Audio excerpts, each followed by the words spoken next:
Hey, it's me, Rasan. I don't know, man. Huge hole in my, Yeah, understanding. My fellow Americans. probably here. As long as whatever you're doing doesn't hurt anyone else, I don't care. Different perspective of what an interesting topic is than I would assume. This is Balance Exchange. All right, starting the podcast off. This is Balance Exchange, and it's Rasan again with. It's Papa Bear here, Daniel Blue. And yeah, we're going to do a discussion about universal basic income, which is a very interesting topic that I thought was nonsense when I first heard about it because when I first heard about it, I thought it was just giving free money to people, to Americans, and it sounded like nonsense, and I didn't get it.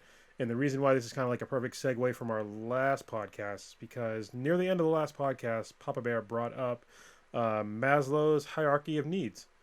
And which is funny because this is actually in the discussion for UBI. So I have to say, I think maybe you and I might have a different perspective of what an interesting topic is than a lot of people.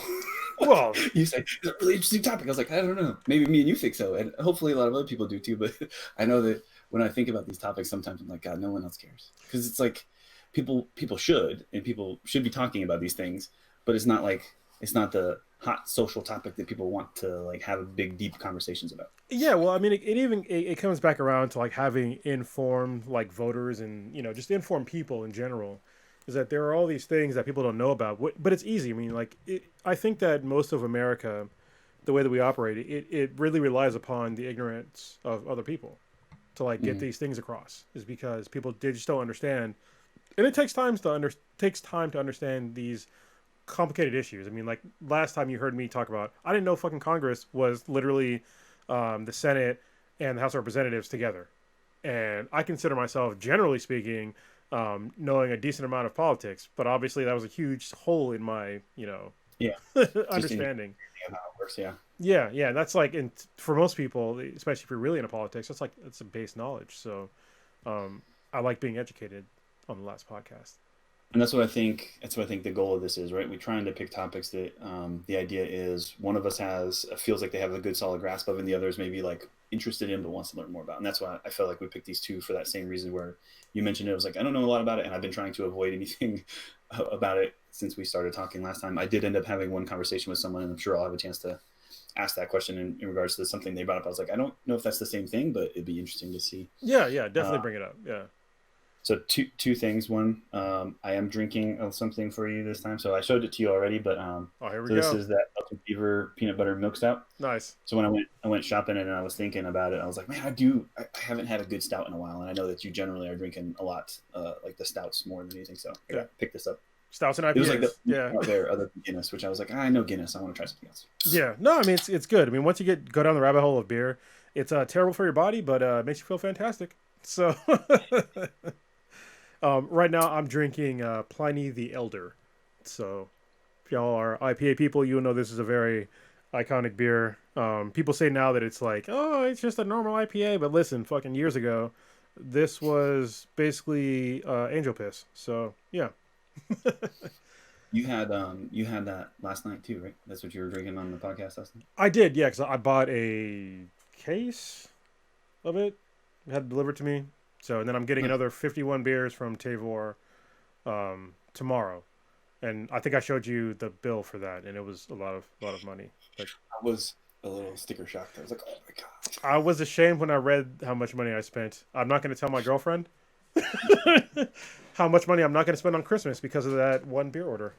Anyway, Is that her Christmas present to you? Yeah. I'll be happier hopefully on Christmas. Anyway. So then, second thing for me is, again, this is, even though I'm an active duty Marine, this is my personal positions. Anything I say has nothing to do with the Marine Corps. I am not an advocate or like a spokesperson for the Marine Corps. So anything I say is my personal opinion and not the opinion of the United States Marine Corps. I'm not a public affairs officer or anything like that. So I can't speak on their behalf. And honestly, like on several of these topics, I've talked about it with my commanding officer today, actually, which was kind of funny, that most of the topics we're going to cover, I'm pretty sure the Marine Corps doesn't even have an opinion on or a position on or whatever. But like, just want to make sure to frame that me saying this in no way means that this is what the Marine Corps thinks about this topic.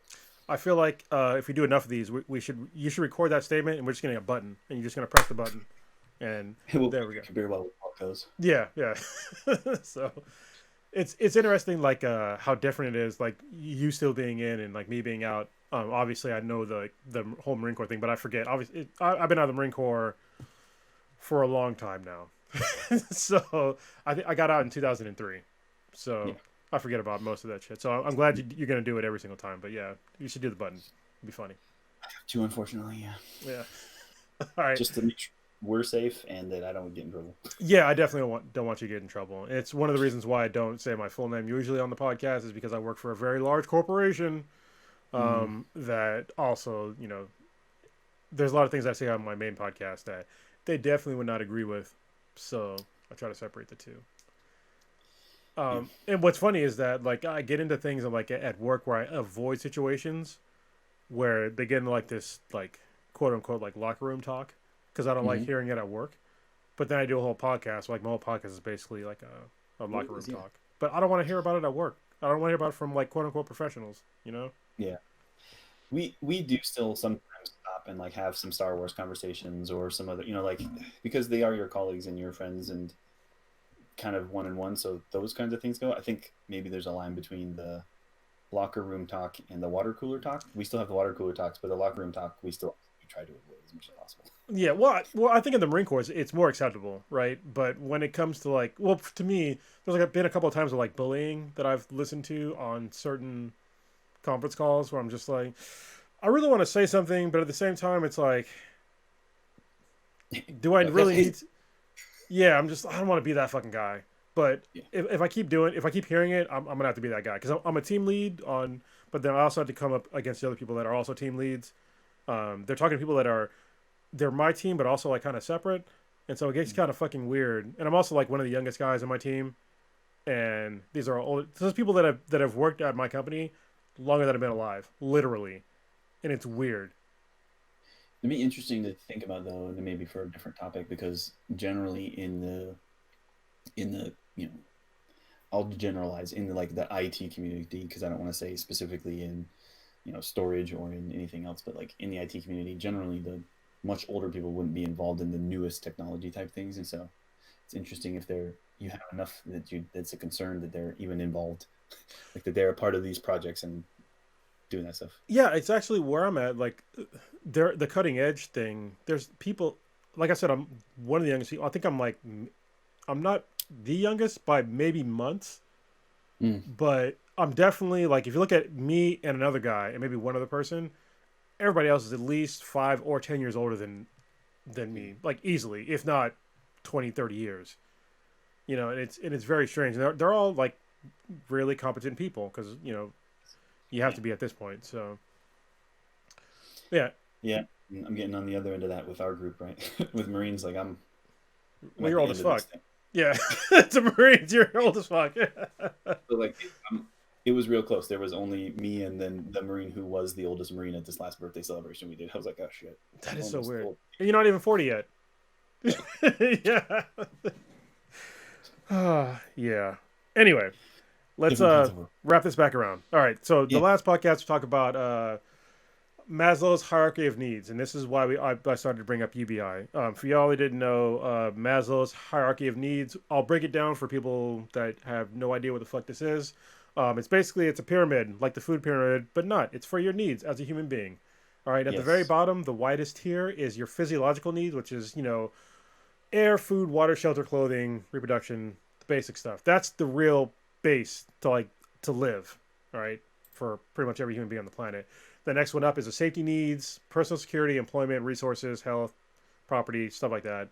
The next level up, which is obviously a smaller tier, is love and belonging, friendship, intimacy, stuff like that, sense of connection. Next one up is your esteem, your respect for yourself, recognition, strength, freedom. And the highest tier is self-actualization. So that's the highest tier. And yeah, I'll do that too. For that entire screen. Pulling it up. Yeah. The pyramid. Share and then switch tabs. You can see oh, look at you. That's exactly what I'm looking at. So yeah, that's great. It's the good, clean looking one. Like I like the pretty picture of it. It's got the right color and everything too. Yep. It's Well, like purple, dark blue is royalty, right? Is Got it. So I think we mentioned it. You mentioned it actually on the last podcast. Is that basically where the U.S. government comes in is actually on level 2. It's not really level 1, or like the bottom tier. The government comes in on the safety needs. Yeah. And that's where it starts, and that's not where human needs start. And I think that's one of the problems.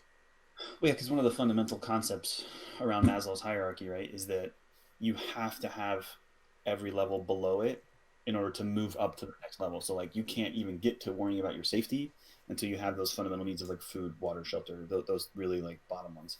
And so it's interesting, right, that most of the time in most countries too, they just kind of skip even talking about that and go towards safety, assuming people are going to figure that out on their own, and then we'll just take care of this next level. And it's just interesting because why would you not be responsible for potentially making sure people can pull themselves to worrying about that? But I'm sure we're going there. Yes, and the funny thing is that if somebody's listening to this and they're thinking socialism, just stop right now. I'm not talking about socialism. All right, I'll obviously I'm going to break it down later, but I'm not talking about socialism. But I'm also not talking about capitalism, because I think that capitalism at this point in time is it's kind of broken, right? It's worked for a long time for a lot of people, but the amount of people that is working for is less and less, especially in 2020. We're seeing the obvious flaws with capitalism. We have millions of people right now that are on unemployment, that are either on unemployment or underemployed. And if you look at the actual unemployment numbers, the unemployment numbers are actually, they're kind of fake, because the only reason how they count unemployment is if you're pulling down an unemployment check. That's how they actually count unemployment.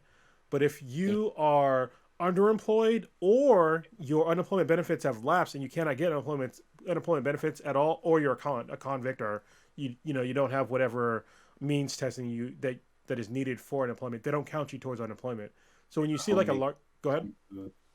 Or you're a homemaker, or it doesn't have a registered business, or yes, any of these other things that aren't generating an IRS report for taxes.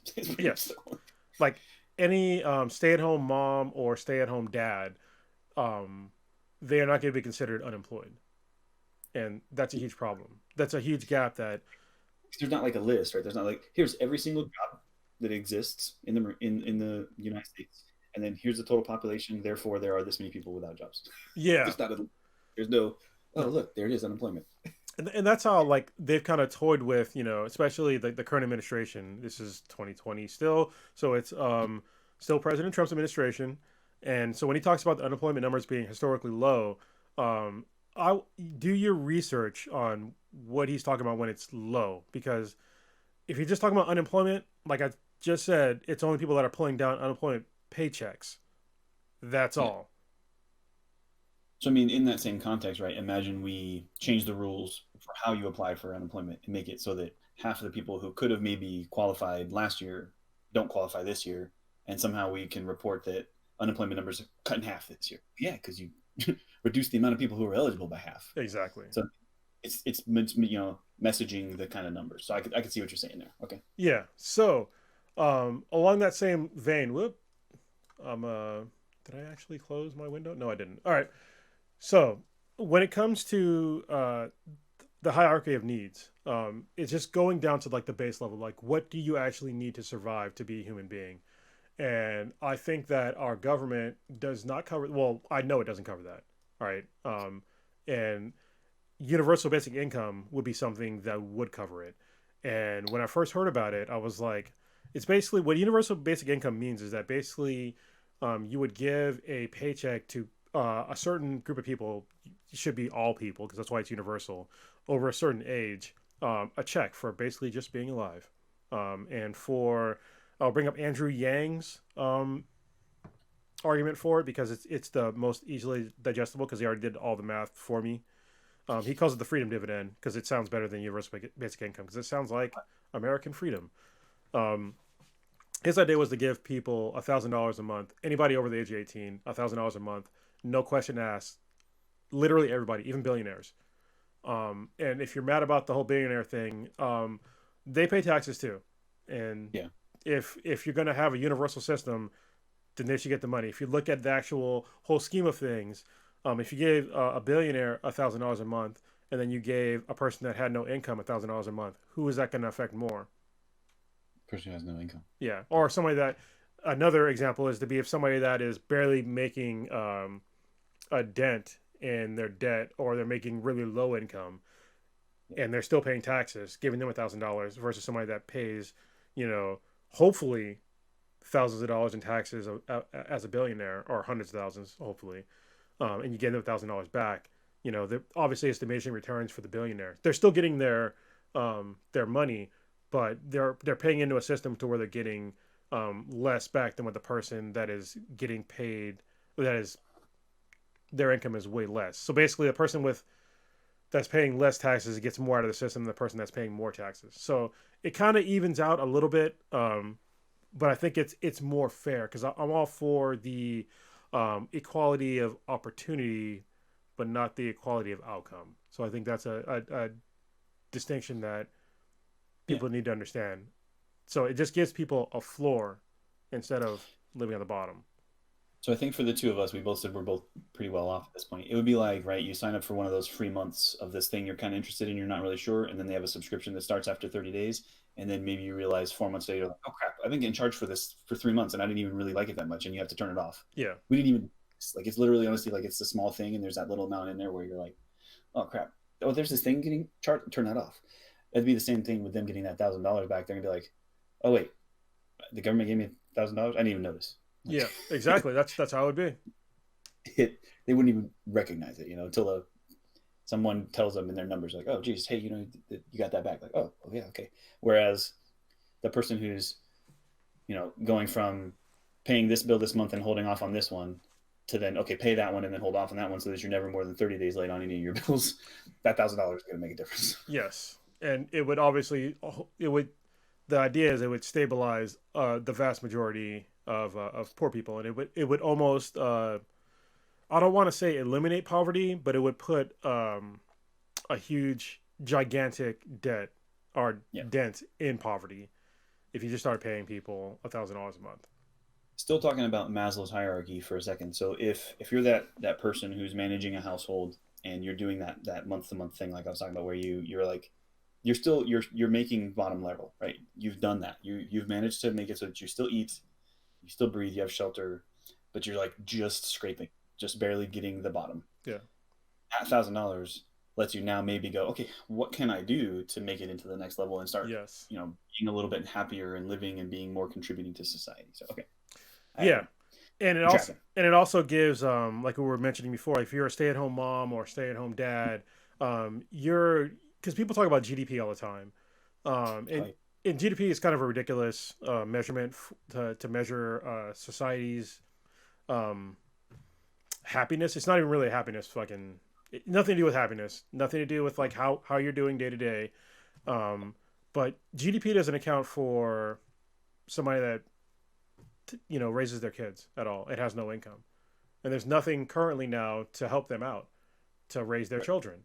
And I think this is an easy way to really raise up the people that are doing jobs. Right, they're technically jobs they're just not getting paid to do, but they're very important. This is one of the reasons why I thought that it was really important to talk about, UBI, and it also would. Most crimes here in America are basically crimes based upon poverty. Like if you look at most of the crimes when it comes to like theft, murder, assaults, it's all because of almost every single one of those people. It's probably like the high 90 percentile, if not like 99%, is that they're all living in a scarcity mindset. Almost none of them have an abundance of fucking anything except for like, shit that you don't want, like fear and, like shit like that, like stuff you don't want. So, and honestly, if you want to talk about, UBI as well, this maybe be a conversation for another day, but if you're going to have a system like UBI, you would almost have to like wrap in universal healthcare. In that's another thing that I was like, but universal healthcare I'm kind of more iffy about, only because when you start talking about universal healthcare, I'm worried about the actual level of care. And I think I touched upon it the last podcast. Like, am I getting Kaiser or am I getting Stanford? Or are you getting the VA? Yeah, exactly. So, but I think it still goes hand in hand because it will have benefits that wrap back around. There's been multiple people that have been for UBI that people don't talk about, like Thomas Paine, who was one of the founding fathers. He was for UBI for people over 21. Martin Luther King Jr. was for it. Nixon was for it, which is kind of weird. And there's a bunch of other people that were for it. And I think that Americans have been kind of tricked into thinking that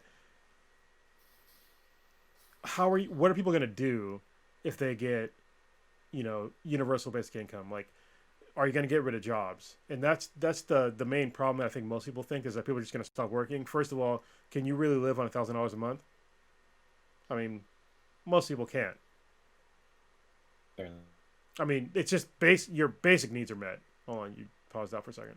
Coming back there. Yes. Yeah. Yeah, but it's just basic. It's just to make sure that, hey, you can have a place to live and feed yourself. But that's it. Well, and even that, like, it depends on where you are, right? Too, exactly. $1,000 in 2002 when I was in San Diego was fine for the first 6 months when I lived in Mira Mesa. And they 900, and then 6 months later, and I had to renew my lease. They're like, "Oh no, sorry, it's $1,200 now because BAH went up." I was like, "It didn't go up for me. Yeah, I can't afford it." So we had to move to Santee, like to Lakeside, where we could find an apartment for like $950, and so then $1,000 like just barely pays the rent. So if that's like literally all I had, there's no way that would work. Yeah, but it's not made for somebody to basically sit at home and do nothing. It's just to make sure that your needs are met. Do you think there's an argument for that though? Like, what is the real dollar amount? And it would have to be regional. Like, you'd have to do an analysis that would be way more in detail than saying just $1,000 for everybody. Because if you're someone living in San Diego versus someone living in San Francisco or someone living in St. Louis, Missouri, like the dollar amount for surviving, being able to pay rent and eat and everything, all that stuff together, whatever those, hold on, let me pull the right slide back up. Yeah. So like to, have water and food, shelter requires a house paying rent, right? Clothing, you got to buy. Sleep, it means you need a mattress. We won't even go into reproduction on this topic because that's down there. Yeah. But we don't necessarily need the government getting involved. Maybe we do. Don't know. Anyways, but the dollar amount for you to be able to pay for the things necessary to do those things, is there an argument for that? Like, okay, what that is, and that realistically, like survival level, like the base level of Maslow's hierarchy, should the government figure out what that takes in each area and make sure that that's available to each person? Yes, I think that this is something that Andrew Yang, I have not heard him talk about, but I think that from the federal level, I think that $1,000 a month is a good start. But I also think that if you go down to the regional level, that a lot of these dollar amounts, like obviously in San Francisco, because I'll use San Francisco because I'm from this area. That's where I'm at right now. I'm in Hayward, which is not far from San Fran, but I live, in a high income place that also pulls down a shitload of tax dollars. So I think that the base of $1,000 a month should be supplemented by regional tax dollars. So saying that the federal government provides, the first initial $1,000, and then depending on where you live, that can be uplifted by your local government through the local tax dollars. Okay, so there's like a national base and then also a national requirement that the states provide some kind of oversight on more local level, detailed level, like analysis on what that dollar amount needs to be. Yes. And they have to do some kind. Okay. Yep. And we actually, the funny thing is that, I don't know if you knew this, but they actually have a UBI in America already? For Social Security? No. Like actual UBI. It's in Alaska. So they get it through oil money. So they pay all their citizens. I forget how much money it is. It's not $1,000, but they cut them a check every year through oil taxes to live in Alaska. And when you move there, you actually get a check too.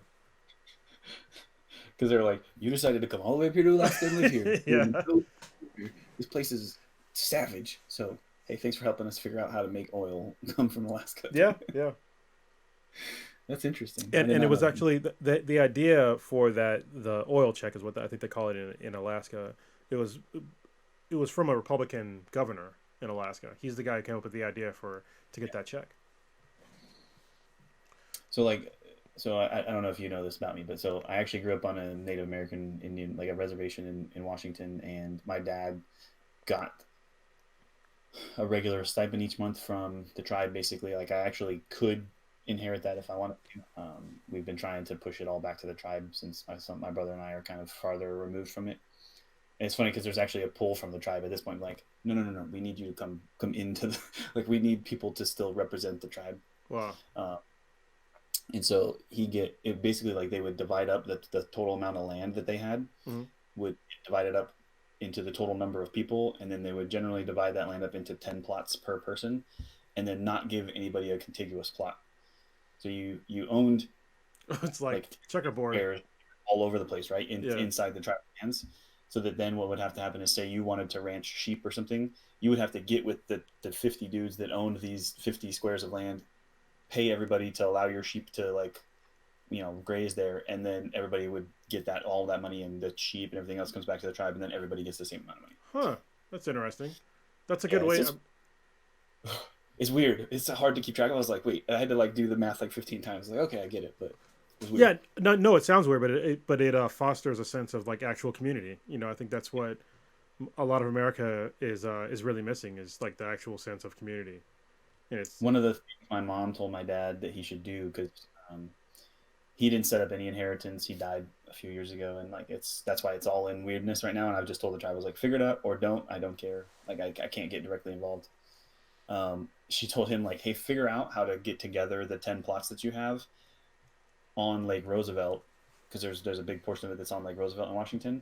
And even if we aren't there all the time, if that's our plot of 10 together, we could put a cabin there, have, like, a vacation home, and something we could rent if we wanted to. But she's like, do something, because he never really did much for us. Yeah. So she's like, do something for them as, like, a last cool act, and he never got around to it.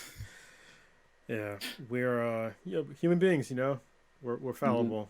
So anyways, that was kind of my idea. Is like where they show that that's possible with a very complicated but a system, like you said, that breeds or fosters, like, this sense of we are all going to get back from the land what we put into it. Yeah. I mean, that's honestly, what is it? I forget the term of it, but it's like you can't track more than, like, 120 something people, like, in your social circle. 250. 250 is the number. Yeah, it's like we'll well be. I mean, everybody's Facebook page is beyond that. You know what I mean? Yeah. So that study came from DuPont. Maybe if we want to go down this rabbit hole, but well, no, there was one that came from religion. Do you remember that one? It was hold on, it was like the shit. So I'll talk for this for a second while you look that up. So the DuPont study came because the guy opened up his first DuPont manufacturing plant in his basement, right, and then grew to a warehouse. So he started manufacturing DuPont, basically like Tupperware type stuff with DuPont, all this plastics. Mm-hmm. And it got to the point where he didn't know everybody. Like, he walked down the hall one day and was like, I don't know who this person is. And that was just when they got past 250. So he's like, we're going to open up a new plant because I want to make sure that we all know everybody we work with. So we opened up another plant, started hiring people, build that one out, support the requirement for their business, whatever. And as soon as any of his plants got to 250, he would open up a new plant, even if it was right across the street.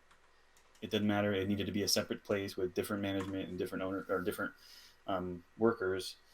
And so what was funny is then he commissioned a study, while at the same time he had kind of passed on his own. He commissioned a study to say, hey, tell me what the exact number is. And they went out across the country and ran these research in a whole bunch of different places and came to the number of about 250. And he's like, that's exactly what I figured out too, just pretty much intuitively. So yeah, it's pretty interesting. Well, I think that's for like a normal society, right? Not just friends. It's just like how many people you can track just vaguely. Yeah, I think that's the correct number. But goddamn, I can't remember it says list of schisms in Christianity, and that's not what I'm talking about. There was a religion to where literally, if you got over like a certain number, I think it was like about 150, where they would literally split and like, hey, all right, we over 150, go move somewhere else, and so they would have to move and then come up with another 150 and then split. But I forget the actual name of the religion. I can't look it up fast enough. I wish I had a Jamie Vernon like Joe Rogan does, because it'd be way easier to do. But Joe Rogan does. What's up? You said Joe Rogan does what? He has a guy named Jamie Vernon who is like his engineer, and he'll look up stuff like as he's talking. and it makes it way easier. So yeah, that person.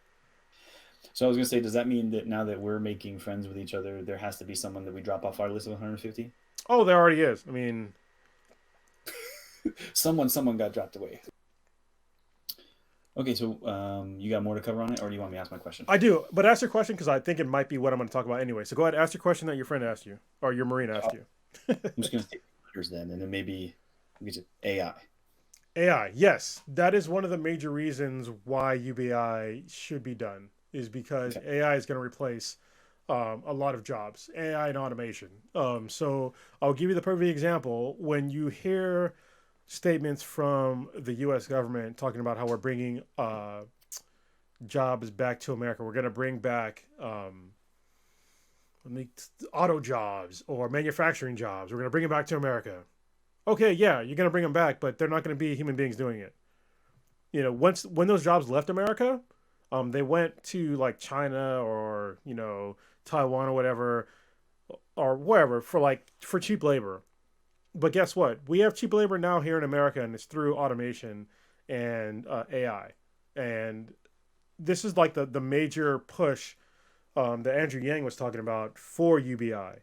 The major one for me now, because I was like, I see AI coming and I see automation coming. It's here now already. Like I already saw the push for it. There's AI is trying to replace my job right now. It's not there yet. It'll get there in a couple of years, but it's coming. Like I see it coming. If you have a repetitive job, like it's AI can replace you. Automation can replace you right now. If you're doing the same thing over and over again, that's repetitive, it can replace you.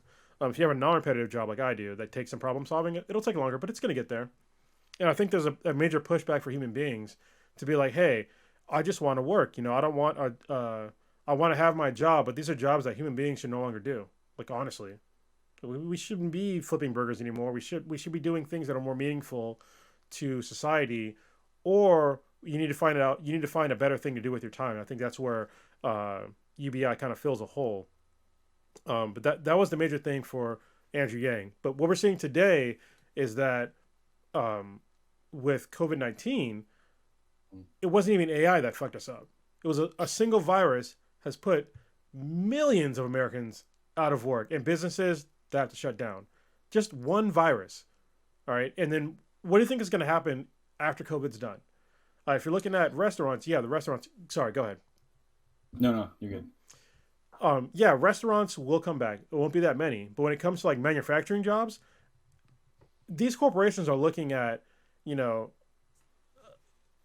the fallibility of human beings. All right. Robots don't fucking get sick. So when you think that when somebody tries to bullshit you and say that, hey, we're going to get all these jobs back, there's so much need for getting these jobs back. No, a lot of these jobs are not coming back. Don't expect them to come back, because if it comes down to paying somebody, minimum wage or even above minimum wage, X amount of dollars to move a box around in a warehouse, and then COVID-19 hit and all of a sudden you have no box movers around anymore. Meanwhile, you can just buy a robot for like, $10,000 or maybe $100,000. It doesn't fucking matter. $100,000. But that $100,000 robot can work nonstop and never get sick. It might have some maintenance, but it doesn't matter. Yeah, so our conversation that I did get mentioned, and I told him after he kind of started talking, I was like, stop, I want to talk about this. So he was like, because I brought that up too. I was like, okay, so you talk about the robots that can do the job because it's automated. So like I go to Amazon, I order a thing, the system receives the order, the robot goes, that's on this shelf and this letter, this number, and rolls over there, pulls it off the shelf, loads it in a truck. That truck's an auto drive truck from Tesla. And that truck drives to wherever it's got to go to a distribution place. At some point, someone might actually drive a truck to my house. Okay, so there's one person driving a truck, and that's for only as long as my mailbox isn't also required to be able to be automatically accessed by the person or whatever. Yeah. By the robot. So then I brought up, I was like, but what about maintaining all those robots? And he was like, no, look. So at some point, the machines are making the robots that maintain the robots, right? Yes. Yeah. Yeah. Maintenance people. So, and then I was like, well, what about engineers to design the next robot? Like, no. And then at some point, the robots have enough AI to design the next robot to make the next. It's like, yeah. It gets you might get a headache when you first hear about it, like understanding like the concepts. But yeah, that's where we're going. And it seems the problem is that human beings will be like, well, where do I fit in all this? Mm-hmm. Well, you shouldn't. They're doing jobs that we shouldn't be doing anymore. Like seriously, we should not be doing these jobs anymore. And the fact that you're having these corporations, we'll take Amazon for example. I hate to like shit on Amazon. I'm not going to shit on them. I'm just going to tell it the way it is. All right. Amazon is making billions of dollars, you know, and they're paying zero in federal taxes, zero. So the way that this is what I was going to kind of get into is like, how do we pay for it? That's like most people ask is like, how do we pay for it? How do we pay for UBI? And the easiest way to do it is just to do a VAT tax, a value added tax, because the rest of the world, most of the rest of the world does this. And I don't know why America doesn't do it. We have all these tax loopholes of like not paying taxes here in America. That's why you see Amazon and a lot of these very large corporations not paying anything in federal taxes. But if you made it so it was unavoidable to pay those taxes, where you do it through like literally small transactions, like everything they do, there's a value added tax onto it. That would pay for a good portion of how to pay for UBI. I think it's something to a tune of like $800 billion. And that's like one of the main ways that you pay for it. There's multiple other ways, but if you have questions, go ahead and ask. So no, I was going to make a comment. So it could be a topic for another time, but like I feel like the way we do our taxes in general, because you kind of addressed it with the VAT, is that we're taxing work right now through income tax, right? Yeah. Instead of taxing consumption like you would with the VAT tax. Yes. So you only have a few ways as like a government or an organization or as a society to incentivize or punish people, right? And what you tax them for, what you say is the thing we're going to take money from you for in order to pay for these services for other people, sends a message, right? So if you do fines and you do these other things, which is another topic, you tell people through the taking of their money that this is a thing that, you know, I don't necessarily want you doing. And so in order to help pay for the things we want to help provide for everybody, we're going to take some of your money whenever you do that thing. Taxes on buying cigarettes or buying alcohol. We're like, we don't necessarily think that that's a good thing. So we're going to go ahead and say, hey, when you're going to pay an 8% tax whenever you buy that, if you really want to, you're welcome to, but you're going to at least help other people when you do that. So by saying, oh, whenever you work an hour, I'm going to take a little bit of that away from you. You're like, wait, I'm not supposed to work? That's the mind, like that's a thing that happens, sort of. You know, it's real subconscious, and that could be a whole topic. But I feel like since you brought it up, that I would want that on everything, right? Just go full in on that, and just let the rest of it go. Yeah, I mean, obviously, this is probably going to be. I think I see where the path you're going down, but yeah, this probably have to be a whole different conversation. But I don't think that we should have like the normal federal income tax. I don't think we should have state taxes. I think it should all just be consumption taxes, and that's it. Like I don't know why, because it's the way that we're doing right now. It invites corruption through like not paying taxes and all these loopholes, because you can like if you're poor, there's like very little avenues that you have to like get out of paying taxes, like to avoid them. You know what I mean?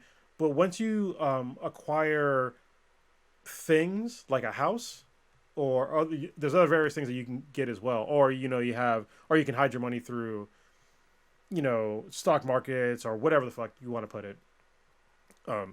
You have so many more avenues to like escape taxes than a poor person does, and I think that it's wrong. Like we should all be paying the same basic rate of taxes. I think it should all be through consumption, because right now there is literally no incentive for anybody to save money. Like none. And also saving money is if you're putting your money in a savings account, that's also probably another conversation. We're going to go the same fucking rabbit hole. But yeah, saving money is dumb in America, especially with like the historically low interest rates. Yeah. Yeah, because people don't understand that when you lower the interest rates, it also lowers the interest rates for a savings account. And they're already talking about what President Trump was. Thank goodness he got fucking voted out. But he was talking about doing the negative interest rate, which people didn't understand. Like, yeah, that sounds great. Yeah, unless you have a savings account, and then you have to pay money to find extra money to put it in there. Hey, it's me, Rasan. I don't know, man. Huge hole in my, understanding. My fellow Americans. Probably here. As long as whatever you're doing doesn't hurt anyone else, I don't care. Different perspective of what an interesting topic is than I would assume. This is Balanced Exchange. Okay, so quick break for all of you. Yeah. We'll go back to how to pay for UBI because I just talked about the VAT tax. Obviously, when you talk about UBI, most people, if they look it up, like how much it'll cost for giving $1,000 a month to every single American over the age of 18, it'll probably come around to about $2.2 trillion. So like, oh, that's a very large amount of money, which I mean it is. So the first part would be the largest chunk would be through the VAT tax through actually really taxing these large corporations. The other part would be through actually getting rid of government organizations that would become redundant because of UBI. What I mean by that is food stamps, disabilities, stuff like that. We're already paying people these sorts of money, but they're all means tested things.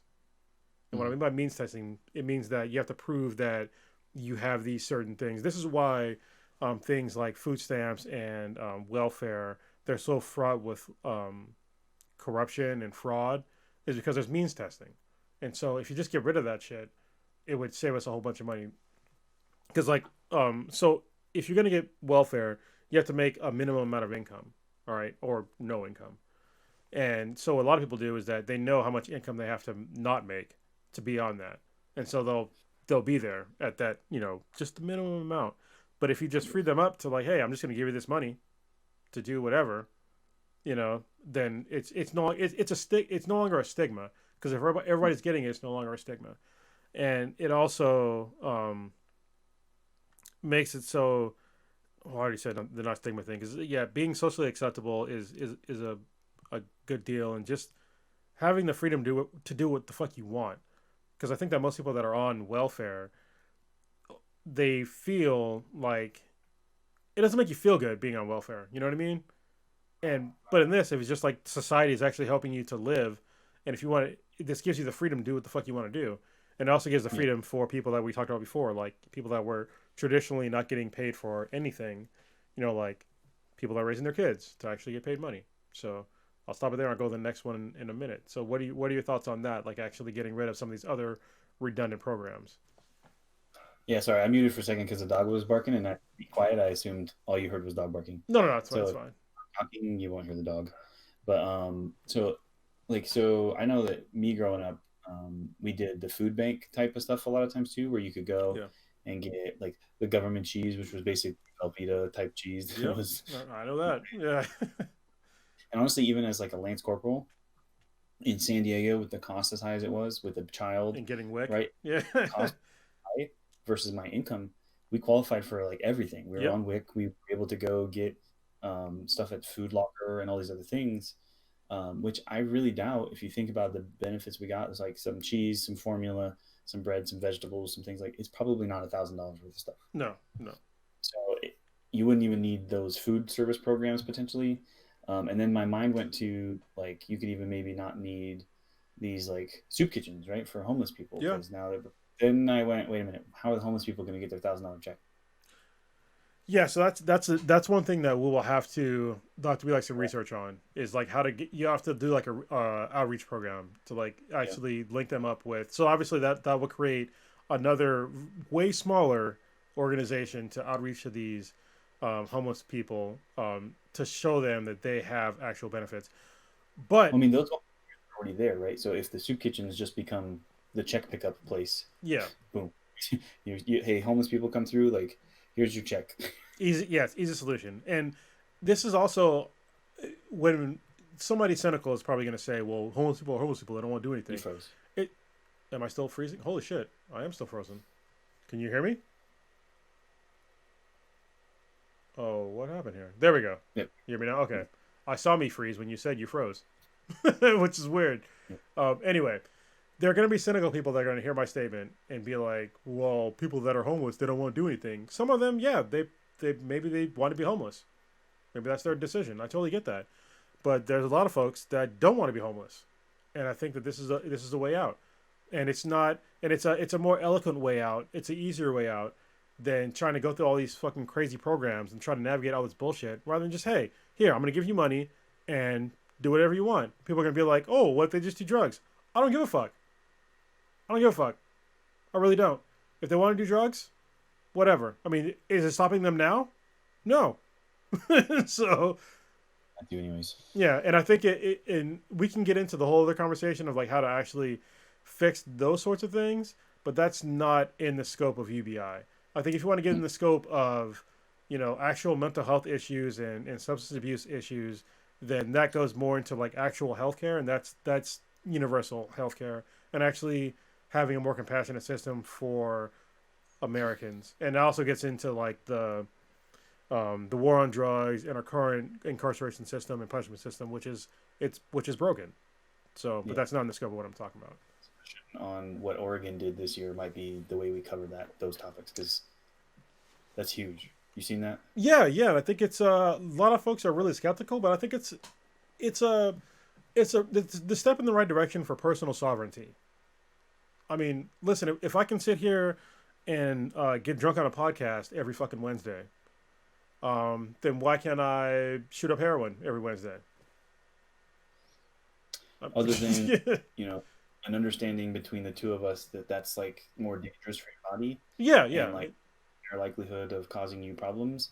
And so that if we did identify someone who needs it, we probably would all agree like you probably need to better understand what you're doing and the risks you're taking, and that you may have a problem that we need to address, right? Like yes, that's the way I looked at it and the way I read it, and I wanted to read up more on it before we talked about it. But my thought is that that's what Oregon's doing. Is it's no longer criminal, but we're not just going to like not pay attention to it and look the other way. yeah, If I pulled you over, or if I, came to your home for another reason and identified that you had just a personal use amount of heroin on you, you would still go into a system, right? A system that says, hey, we need to get you counseling, we need to get you assistance for your addiction, or for education on the drug that you're choosing to use, because it's a really harsh one.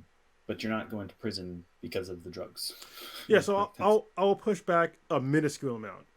Is that if somebody gets pulled? Oh, okay. So if somebody's getting pulled over, they've obviously been. If you're okay, so I'm not even gonna push back. If you're getting pulled over, it's assuming that you're driving a vehicle and you're inebriated on some sort of substance. So at that point, yes, there needs to be some sort of consequence there. But if you're just like living your life, then I don't really care. But yeah, definitely don't cause a potential safety hazard for folks around you. Yes. If you decide to get high. So yeah, I retract my previous statement. And that, right, the operation of a dangerous vehicle while under the influence or whatever, that's still the same rule no matter what you're Yeah, using. exactly. And dangerous thing, not I chose to use heroin. Well, like, you shouldn't be operating a car if you're drunk or high or whatever. Like, it's not a thing that's safe for anybody around you, and that's the risk that you take. If you were on a grass lot, like doing cookies while high, well, I mean, Yeah, you're just gonna maybe hurt. yeah. It's like whatever. So that's kind of, I don't know, maybe that's a good analogy that I've never done before. I've never used to like have a car in a field and doing cookies while high. Like, I don't care, because you're not on a road where other people are. Well, that's what I always come back to. I mean, I don't want to say flip flop, but I've changed my mind on like a lot of drug use things since I've gotten out of the core. Obviously, because now I can do drugs. And, some drugs are cool. To be honest with you, I haven't done anything crazy. I've only done like cannabis. I mean, and alcohol. That's pretty much all I really use. I haven't done any of the crazy. I'm not gonna say crazy, because there's uses for these things. All right, that people use. I mean, there's a lot of people use amphetamines all the time that are prescribed to them. It's fine. Yes. But understanding that your personal happiness or whatever you want to do, if you're doing it on your own time, you're not hurting anybody. Like, what the fuck does that do with me? There's nothing to do with me. So That's the whole concept, right? yeah, and that's that. I think that gets into like the whole like libertarian thing, right? It's like if you're doing something to yourself, like, I mean, who really cares? Like, Yeah, until you impact my livelihood or my wellness or my happiness, I'm not concerned. Now if I'm running a business and your drug use impacts my ability to be happy by running that business, and impacts the ability for the rest of our employees and our organization, our society, our small society to be successful, I can then hold you accountable and relieve you of your position within the organization, right? That's my job, my business as a person running the organization. But that doesn't mean I need a law that tells me it's illegal and they need to go to jail for it. I just would say, you're no longer being helpful here. I'm going to need you to go. Yeah, and there's already laws for like all the other stuff. Like if you're just high, I don't care. But if you're high and then you're doing some other fucked up shit, but there's already laws for that other fucked up shit. So yeah, same thing with like employment. Like if you're so high at work that you cannot literally do your job, then yeah, you deserve to get fired. So it's like, I mean, come on, that was your own personal choice. Deal with the personal consequences. So Because I was still in, and you were too. Like when you could have 2 beers at lunch. yeah. Like that way, it's like, but even one, like if it's at lunch and I have 5 hours plus probably before I go home, like, and I'm eating a meal at the same time, and it's not really impairing my ability to do my work. I don't understand. Like, but You know what I miss? I'll tell you one of the things that I miss most from the Marine Corps is when I was in garrison. Even though I hated being in garrison, but it was having 2 hour lunches. I don't know. Do you guys still do that? it's like an hour and a half. Like, still, that's way more than what you get in corporate life normally. Because what I would do is I would eat and then just take a nap, or maybe work out, and then take a nap. So Yeah, I remember at my very first school in like Pensacola, I would pretty much go get fast chow, which took 2 minutes, yeah, and then my room and eat while playing Diablo 2 or StarCraft, and do nice. that the whole. And then like look at the clock and go, oh crap, I'm not gonna make it back to class on time. Yeah. And then like haul back to class and be like, I wasn't feeling really good. I had some fast food chicken and made me sick. Throwing up. Sorry, I was like, Yeah, those are some of the I gotta watch time and be really careful about it. I'm probably gonna do like a whole like personal podcast on like what it was like for me to be a Marine for my short 5 years. And I think it's not what most civilians are going to expect. It's really not. So anyway, No glorious as most people think. yeah, it's interesting. You already know, yeah, especially being at MXS, like Yeah, it's an interesting area here in 29 Palms. Yeah. Okay, so the third way that we pay for it. So sorry, there's 4 things altogether of how we pay for it, and the fourth one I actually don't agree with, but I'll tell you about the third one. On the third one is having additional revenue through taxes by having additional purchasing power for more Americans through having UBI. So more people will be able to buy more shit, therefore more taxes will come in. So like opposite of trickle down. yes, trickle up economics, trickle up economics. So yeah, and it's way more easier for me to digest than trickle down economics. When I used to consider myself a Republican, I thought that trickle down economics made so much sense, but now that I'm more educated, it makes no fucking sense. I'm relying on somebody that's wealthy to buy stuff so that I can get paid. So my argument, I guess, would be that there's no reason to buy all in on one system, right? Yeah. So idea that we support these organizations that are hiring lots of people while we do this transition to AI, because it's going to take decades to really get to that full point where we're like, what are we going to do with all these people? But even right now, the idea that like supporting companies which hire people so that they can work and make money to pay taxes so that we get more taxes isn't wrong. It just shouldn't be the only thing we do. I think the idea of diversifying our portfolio, like they would recommend that we do anyways, by saying, why don't we give some money here to those who really need it so they can spend more money on Amazon, they're not paying taxes, who should be paying taxes, and then yeah. but the VAT and all the other things. So like you put that $1,000 in and we take 10% of that back anyways, because we're going to get it back through the taxes on the VAT all the stuff that they buy. Yeah. So when I talk sales tax and VAT, I want to clarify too, like if you look at the list of things that are on the bottom layer of Maslow's hierarchy, those are not taxed. You're not taxing food. You're not taxing water. You're not taxing your home other than through the normal like taxes we have currently, but not like a purchase tax, like because and maybe over a certain dollar amount I would consider on a house now that I'm thinking about it. But if it's a part of the like survival, we shouldn't be also taxing you for staying alive. Yeah, that's one thing that people don't understand. It's like you're literally paying taxes for shit to stay, and it's like way more than what people think. Well, most people think that taxes are like this one or two certain things, but they don't understand like all the things that they actually pay taxes for. It's like you're paying taxes probably like 10 to 15 times every year for just staying alive. Like Just look at all your bills. Your bills have taxes on them. You also get taxed by your paychecks before you even get your money. You also get taxed by everything you buy. You also get taxed by registering your car. You also get taxed if you own a home. You also get taxed if you decide to go on a fucking toll road. You get taxed for all this other extra nonsense that people just we're so used to paying all these things. Where it's like, why are we paying all these things for like the minimum amount of return? Like our ROI on our taxes are so fucking low, it's crazy. Like if you live anywhere in America, just think about like when you're driving down, just in your local area, you've seen streets that are fucked up. You've seen people that are homeless, like more than likely. There's like places where you don't want to drive. Why is it like that? Think about how much you pay in taxes, and then think about how much you're not getting back for paying your taxes. You know, there should be a better way. There's got to be, and again, I think that the right solution isn't a solution, right? It's many, many, many little changes, adjustments, and trying new things, seeing how it works, and accepting that we need to validate those results, like do testing and check, say that works, and then accept that as a new system to add, or remove it and try something else. But that's not how it works now. Yeah, Social Security and income tax since 1937 or whatever, and haven't changed any of those systems. Yeah, despite the fact that we can look at them and know that they're broken and not working. It's ridiculous. Yeah, it really is. I mean, America has done like this, probably a record of the momentum of ideas. You know what I mean? Like we've ran on the same momentum since the 1700s, and pretty close. Yeah, and we just keep rolling on it. Just like, oh yeah, it's the way it's always been. It's like, but we all know it's not working for everybody. We all know it. It's not working for everybody. And don't get me wrong, it'll never work for everybody, more than likely.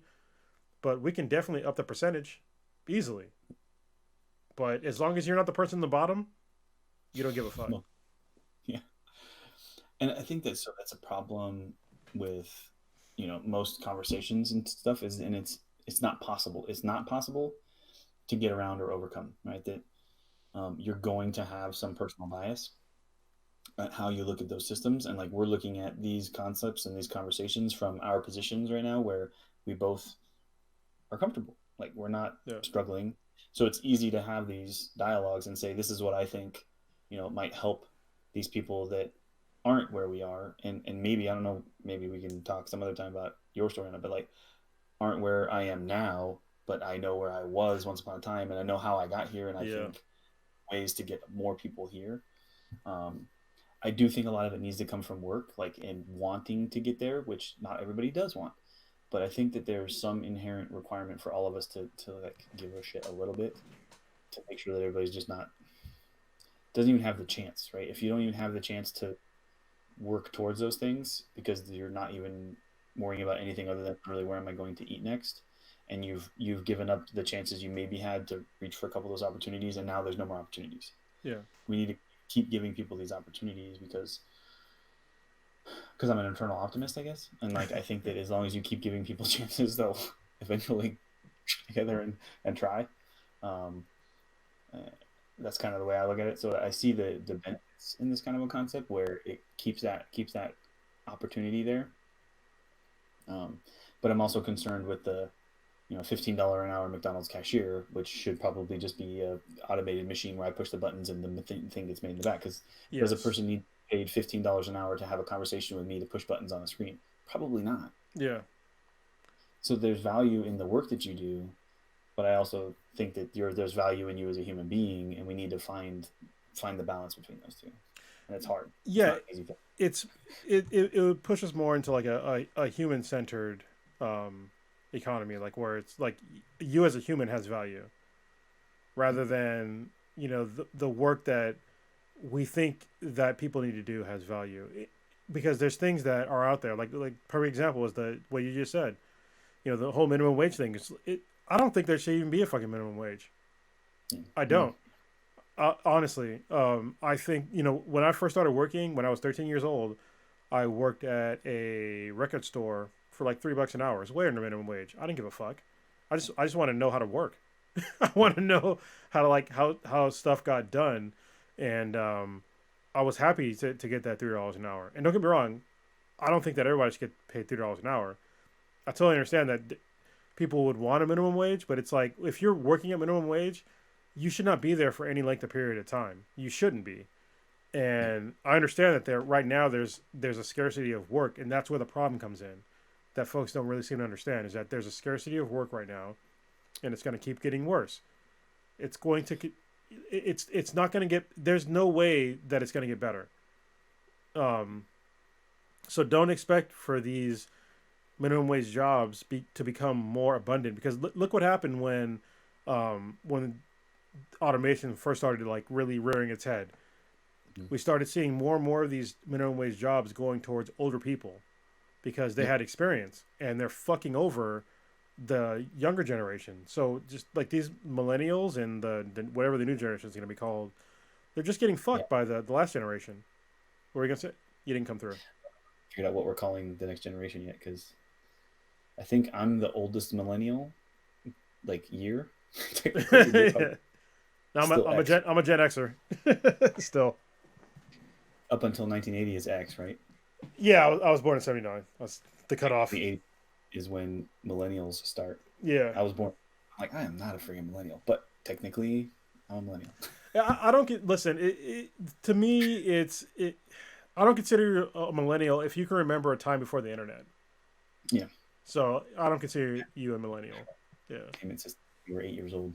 Yeah. I remember when I remember when TVs were still fucking black and white because we were poor. You know what I mean? And then getting color TV, and then, yeah. I think we had our first NES was on one of those cabinet TVs too. Yeah. It was like the full system was all in one, and the NES sat on top of it with the bunny ears behind it. That, like, if you can remember that. Yeah. You had to go to channel 3. Let me tell you a fucked up story. It's about video games too. So this is when the N64 first came out. This is how fucked up my parents were. Is that I was asking for an N64 for Christmas when it first came out. My parents got it for me for Christmas. All right. So I was like, all right, I get a fucking N64. It's awesome. I got it in the box. And then I went to go plug in the TV. In the back, it was the old fucking coax cable thing. It didn't come with coax. It was RCA cables. And I was like, fuck. I was like, all right. So I'm calling up my local video game store. I'm like, all right, so how much does it cost for this like converter cable? He told me the cost. I was like, all right. So I'm like literally naming off games that I will sell to them to get like this converter cable. And then my mom heard me having this conversation. She hung up the phone. She's like, we don't have what we need. And she fucking returned it. Bruh, she returned it. I was like, oh my God. Games. Yeah. Yeah, that's rough. Because I think I didn't get an N64 until way after they were out. And we'd had a TV that matched it by then. Yeah, I never got one, obviously. So, yeah. It got used. That's how long it was. Like, I managed to find one someone else was selling. I think I got it with my paper route. So after I got my first computer. Nice. My first I purchased at 12 years old with a paper route money. Nice. Well, I had a PC. At the time I was really a PC gamer, but I still played consoles. But I was mostly a PC gamer, so it was okay. But yeah. Anyway, the fourth thing, how to pay for it, which I don't believe in, is the carbon tax. So I'm not selling the carbon tax. So the idea that corporations, companies, manufacturers are taxed for how much carbon footprint they produce. Yeah. I mean, the idea of it, like I understand, but it doesn't. It gets. I'll give the perfect example when it comes to corporations and wrongdoing. When it comes to not Pfizer, what was the fucking company that made Purdue Pharma, and it comes to OxyContin. OxyContin has killed probably hundreds of thousands of people through OxyContin alone. All right, that's being generous. And they find them. They made trillions off that single prescription, and they find them billions. So it's like literally, if I would have killed, I don't know, 300 people, and you find me $30, okay, like that means nothing to me. So can you clarify how OxyContin directly killed people? Yeah, it's because they when they first started doing the prescription for OxyContin, they told them that it was not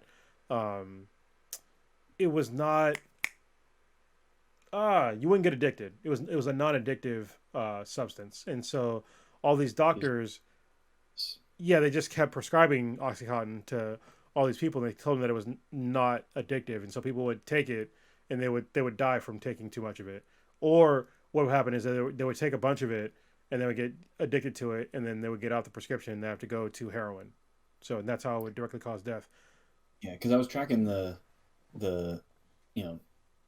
opioid addiction due to a prescription leading to heroin, and to me that's an indirect, right? Like we could potentially solve that if at the end of your prescription we provide you with the support necessary to break the addiction to it.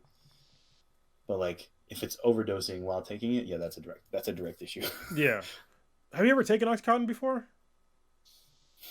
No, I had morphine, so So I've been prescribed morphine. I've had pretty serious. I have a biliary dyskinesia, which is like a fucking really weird disease.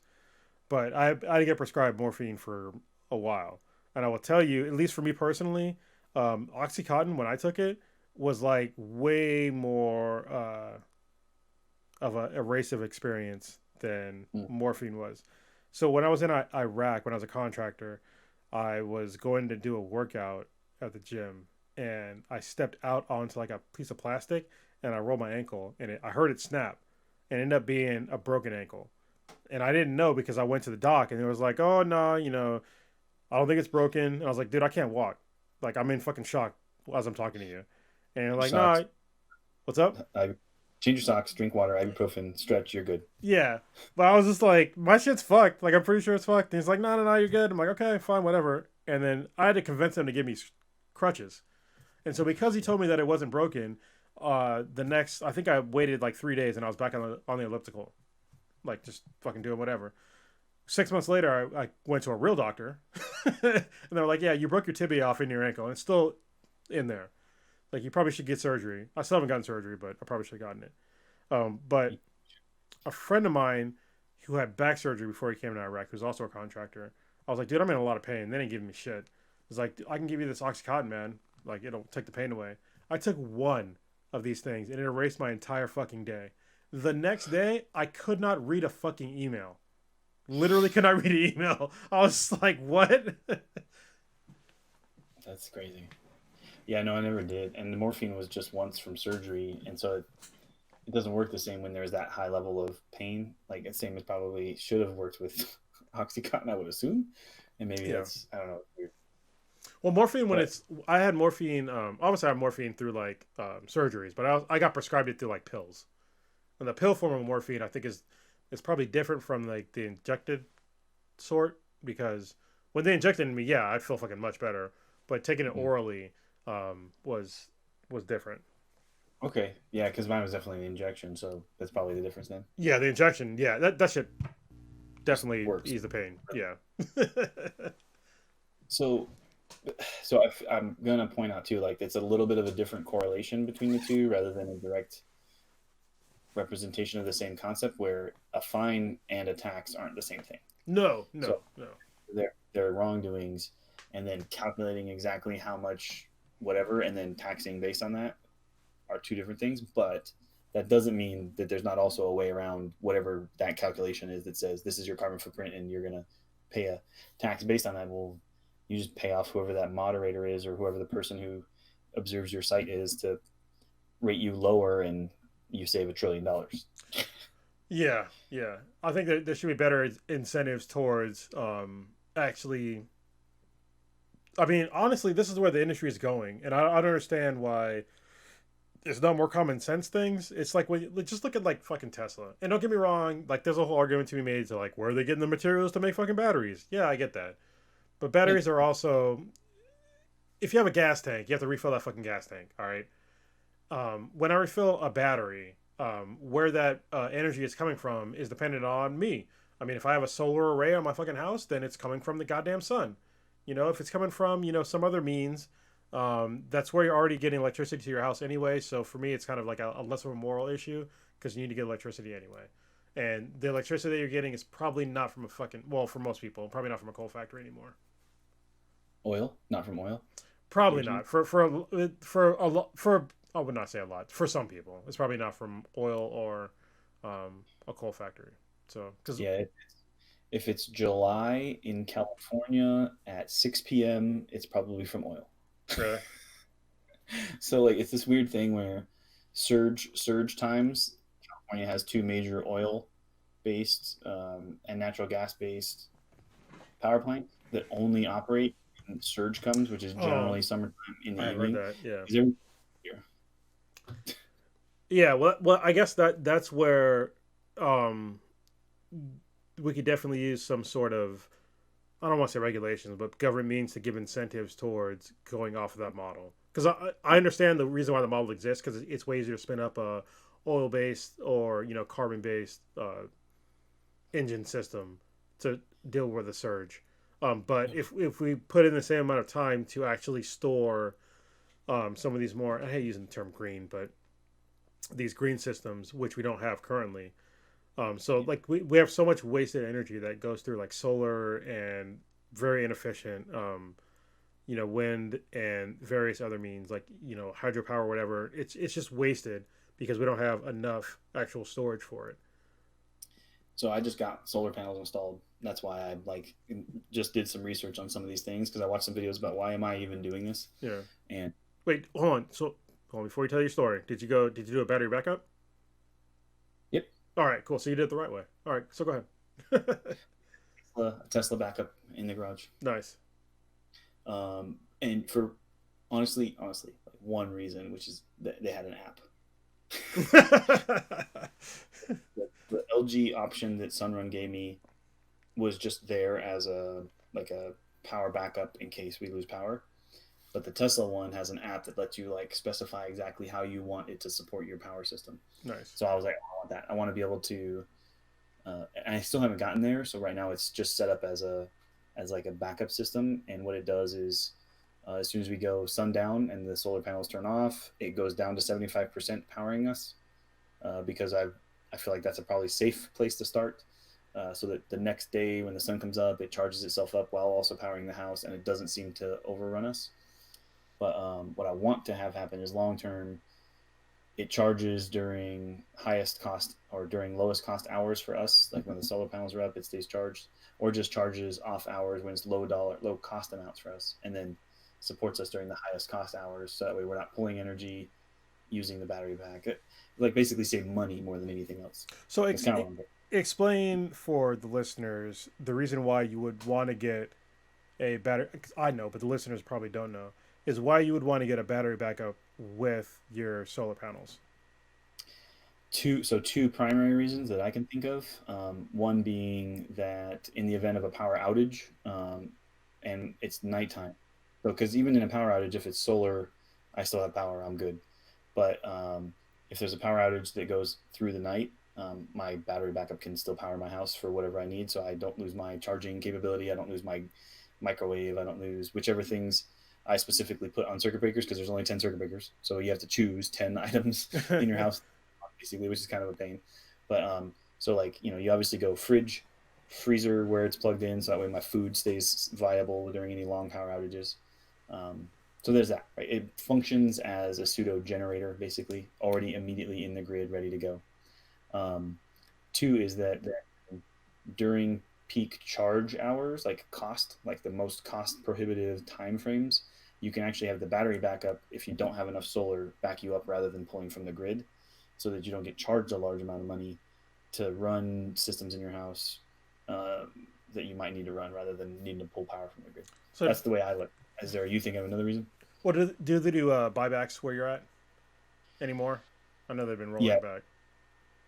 SCE is our power provider, and they do have a net metering process where you can, if you're providing power back to the power company, they will then give you credits basically. And if you right during the summer, I'm going to generate more energy, but I'm also going to be consuming more. But I think it is going to be more, so I'll actually produce more than I'm using, so that I'm going to be pushing energy out to the grid, allowing people around us to to potentially be able to use that energy. So then they'll give us credits. So that right now, while the generation's low because the sun is so far south, that we're pulling a little more than we're producing, we really wouldn't cost us anything. So then all we're paying is like an annual fee for being hooked to the grid. Nice. Yeah, I think like a lot of folks that didn't know until I started doing research, I didn't know this either, is that if you have solar panels and the power goes out, your power goes out as well. Like even if you have solar panels, because what happens is, if you have solar panels, it's a safety precaution.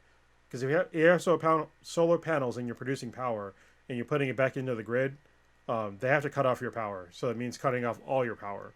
So your house, if you have just solar panels with no battery backup, if the grid goes down, you still go down. But if you have a battery backup, you're still good to go. Yeah, because it's really the backup that's powering you, and the solar panels charging back. Yeah, and it cuts you off from the grid altogether. It's just it's really odd because I had to do like this whole research on like off the grid, on the grid, fucking shit. It's just like weird. I don't have solar panels, but eventually I will. I mean, we could talk, maybe not because we're kind of covered most of it. But so I think the right solution forward for power is there still should be some plants. I still think nuclear is pretty good, but I like the idea that if we regulated solar for households, right, where the estimates that they produce generally right now are they calculate your highest cost month, and then or highest consumption months, which are generally summer months, and then try to generate a power plant on your roof that's 1.2% or whatever of that is. Like basically you want a 102%. Like you don't a little more, but not much. Instead, we said the regulation is like you need a power plant on your roof that's 110% or something. Yeah. So until everyone has one, we're generating more additional for everybody else to use. Eventually, we're at the point where we're all producing power for ourselves and a little bit for anybody who's not got their solar panels installed yet. Yeah, it makes sense, especially for like places where you have a lot of sunshine. So like Yucca Valley and 29 Palms. Yeah. I mean, where you live is perfect, but not for like Canada, so or other places. But it's also if you can extend the grid. This is what in the future. This is my vision of the future. Is just have a fucking a large solar array like near the equator, like above the fucking the cloud line all the time. It's always there, and then it'd be free power for pretty much anybody. Just extend the grid. But we get the space cables. Yeah. And we like somewhere along those connect them all with solar panels at the equator. And we're good. Yeah. I mean, you ever watched Gundam before, like the anime? Yeah, they had like the space fucking elevators. Yeah, it's like we need to do something like that, but we're so down. Mars series I talked to you about. I'm listening to the Red Mars right now, so I just started it today.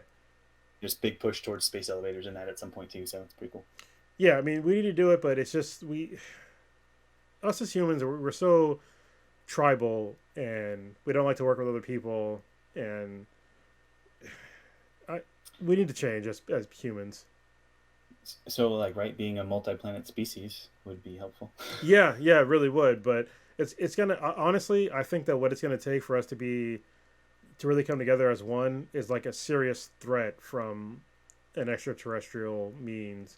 I mean, I thought it would have been a fucking crazy ass virus like COVID-19, but obviously that didn't work. Nobody gives a shit about other humans. Did you? We're going down some rabbit holes. Sorry. It's fine. Did you see the Starship SN8 12.5 kilometer test? I did not. I heard something about like something blew up, but it was supposed to be blowing up or some shit. Is that the one? Spectacularly. Oh my gosh, it was amazing. I say it that way because it was a really, really good test. So far they've only ever done like a little hop, like just to kind of just test that its thruster systems worked and they can vector everything they want to.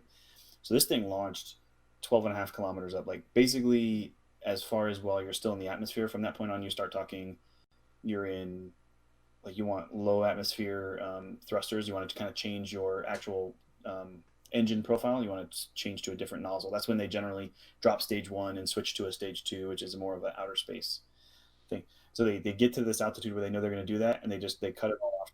There was a whole bunch of stuff happening on the way there where they're like, I'm sure looking at it, I'm like, they're going to need to figure out why that happened, because there was a couple engines that like caught side sections on fire and some other stuff too. Like, whoa. It making me nervous, but it all kept working.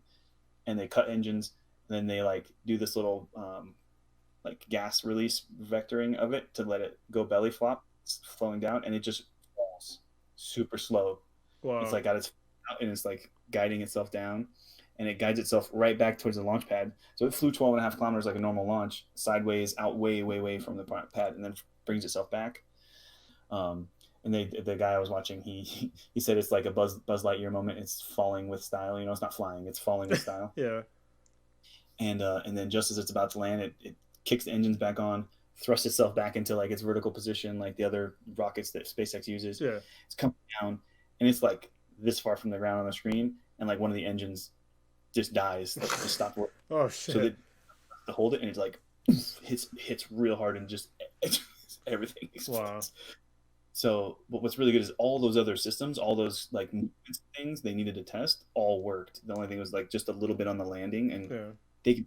Serial number 9 is like already ready to come out and start testing. So yeah, it's gonna be good. I mean, people were like, people that are not in science at all, they're just like, oh, look at it exploded, blah blah blah. Like they're fucking tests though.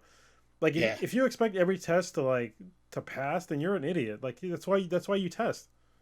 Yeah, if it had like landed perfectly too, I'm pretty sure several people at SpaceX would have like shit their pants, because there's no way that should have even done all of the stuff it did on the first test like that. Yeah, that was the first big launch test. Every other serial number has like blown up while trying to ignite or just doing little movements, just trying to get the engine balance right with that large of a ship, because that's the ship that's supposed to take us to Mars. Yeah, and I think, I don't know, we're living in a weird time where like people are like intellectual and anti-science, so where they don't understand like getting to Mars is like a huge deal for just like humans in general. Like you already mentioned it earlier, it's like being getting to another planet as humans is a huge deal. Like what if something happens here on this planet to where we cannot no longer sustain, and there isn't enough time for us to like fix it, and we have to go to another planet. Like that'd be it for us. And people just don't, because like the argument is, oh, well, if you can terraform Mars, then why don't you just terraform Earth and fix it? Well, what if there's something that happens here? Like I don't know, a bunch of asshole fucking countries decide to nuke each other. You don't have enough fucking time to fix it. Like you can't fix a nuclear winter, in a short amount of time frame. And so the argument starts getting a little easier to make clear when you say, look, the initial people who will be doing all this terraforming of Mars, you're talking about like 300 to maybe 2,000 people doing science work. Like people are there for a purpose with a goal, all working towards the same thing, which is not how we are here. Like there's no way we could agree on a solution to a problem if you're mentioning it as, hey, there's a problem with our global environment. We can't even agree that there's a problem. Yeah, especially right now. Yeah, we see it right now. And go, it's got a carbon dioxide atmosphere. It's really low. It's like 3% of our current atmosphere. Maybe we could fix that. Any scientist who goes there knows that that's their goal and objective, if that's what we decide on. Except for the ones who show up and just want Mars to stay the same, because you're going to read some more about that. No, I got some hints to it even in the first like couple hours of the book. It's just like, all right. Yeah. Crazy witch lady. But yeah. So like, but I think I made this comment and you're like, I really hope not, during our birthday celebration, but like there is a natural human inclination to need an us versus them mentality in order to get a group together. So by putting us on Mars, that's not us anymore. That's Mars. Yeah. And we are now Earth. And then suddenly Earth could maybe have some kind of a unification and agreement that this is some things we need to get done for ourselves, because look at those people on Mars. We might need to worry about them. And suddenly now we can maybe be a little more unified. It's one of the very few very pessimistic things that I think about and say.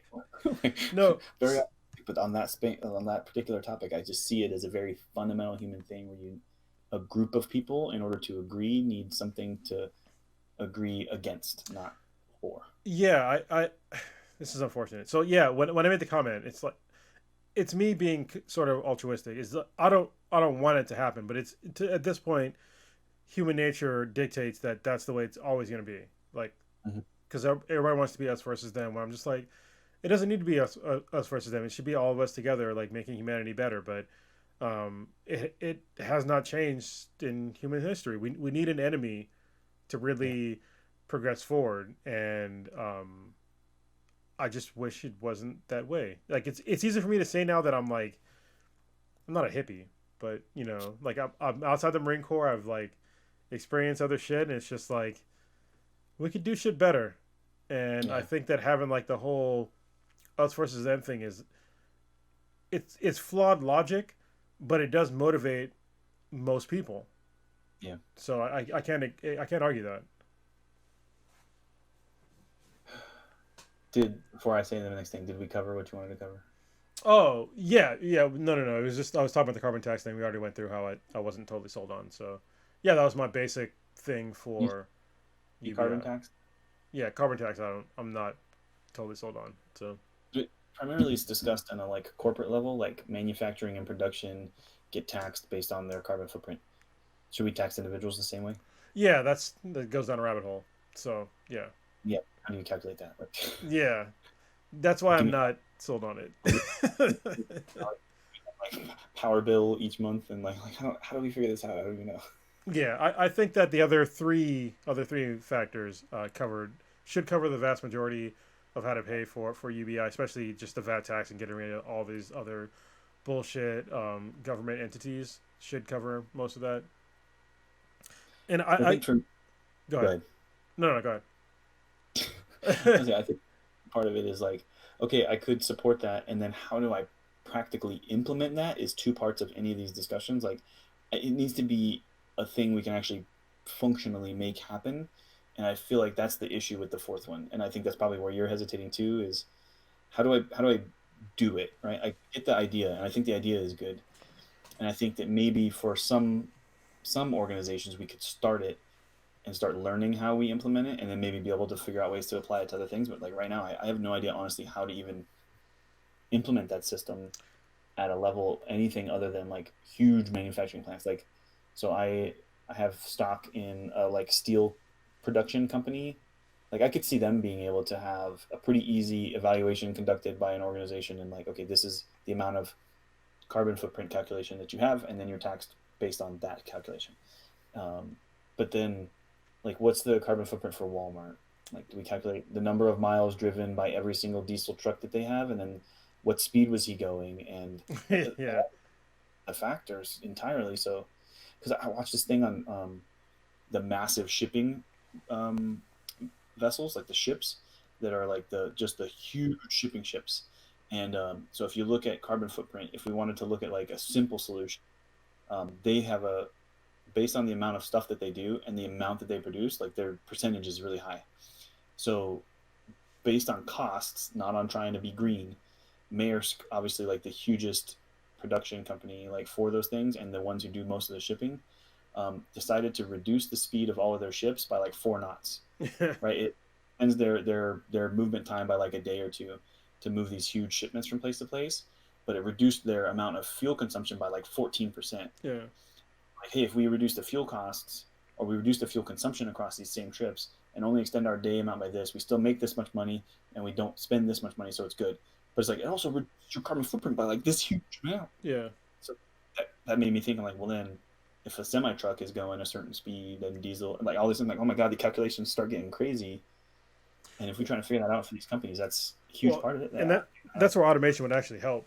Even more. It's just like another kind of nail in the coffin for people doing anything. But like when it comes, yeah, I mean when it comes to like the carbon tax, for me it's like listen, UBI in using the VAT tax. So most people think of like the VAT tax as like being like a certain rate for everything.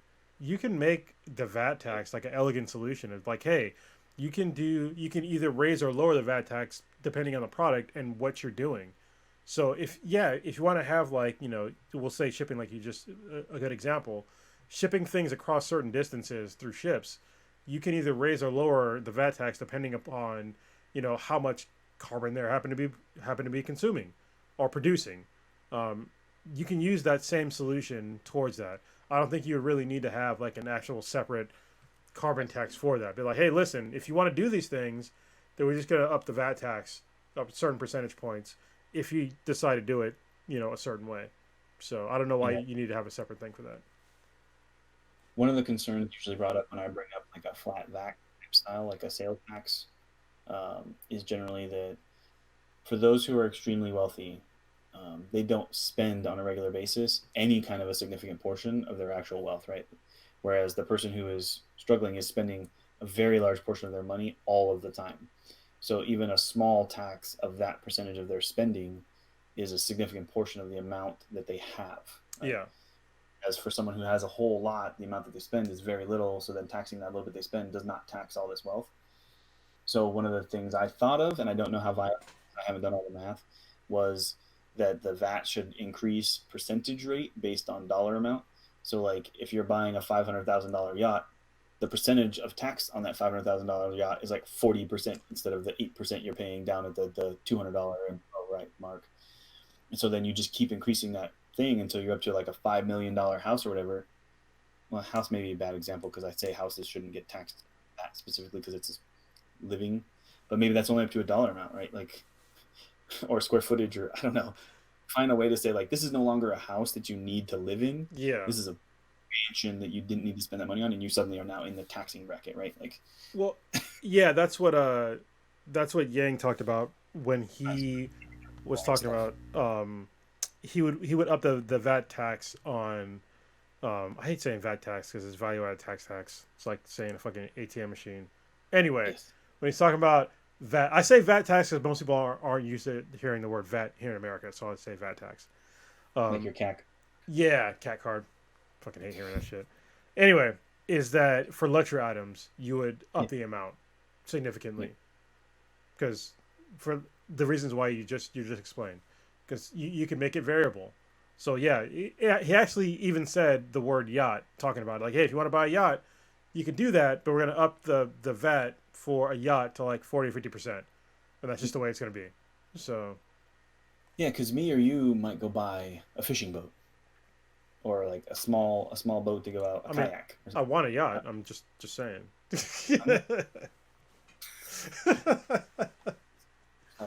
I don't see that ever happening. I would buy like a cheap houseboat.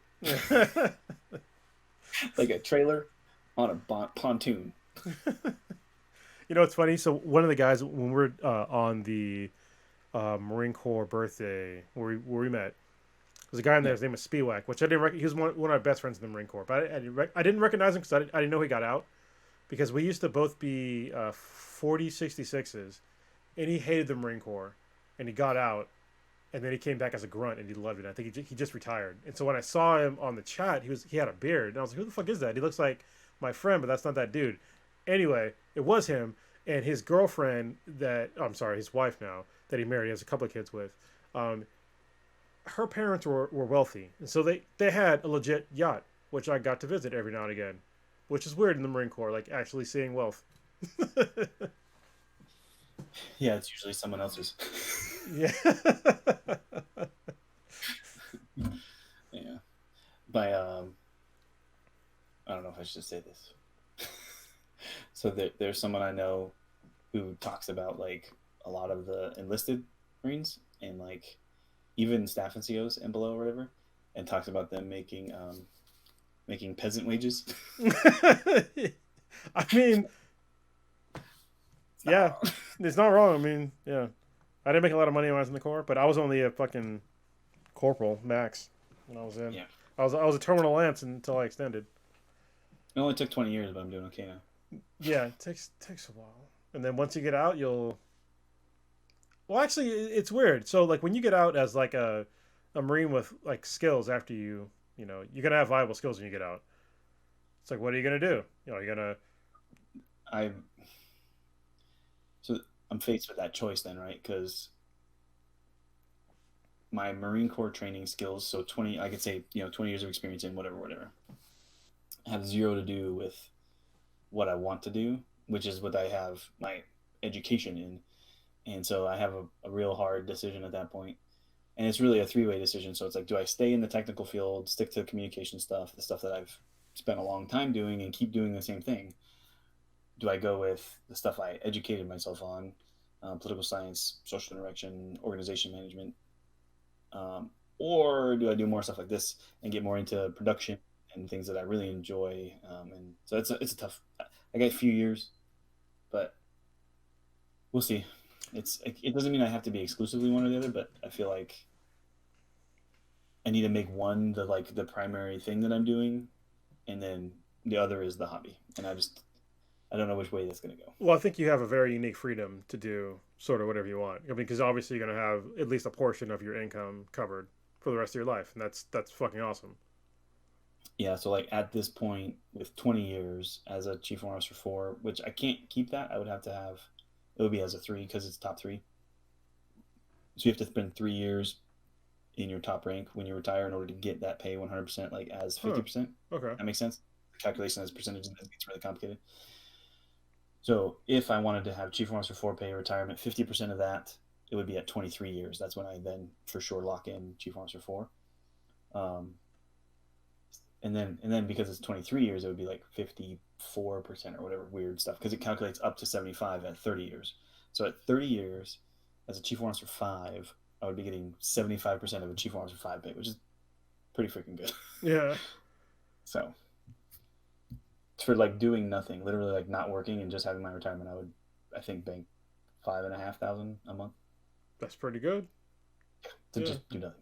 And yeah, like I said, then I have the freedom to until you see civilian pay and you're like, oh shit. But it's still it's guaranteed money though. That's the problem. Is that right. let me erase what I just said. It's guaranteed money that you've earned. You know what I mean? Mm-hmm. So, but once you see like, especially if you ever become a contractor. Oh, sorry. Go ahead. I want to clarify that. You're not wrong in your first statement. There is parts of the system where that guaranteed pay for the rest of your life is a problem, and that may need to be a topic for another time. Because I think you're right in saying that someone who spends 20 years working for the military deserves that. Someone who spends a certain amount of time working at the post office deserves that. Like they've done these jobs. It's a retirement, same as anywhere else. But to do one term in Congress might not necessarily rate the exact same thing. That may be a conversation for another time. No, I don't equate. So that wasn't what I meant. Sorry if that's the way you took it.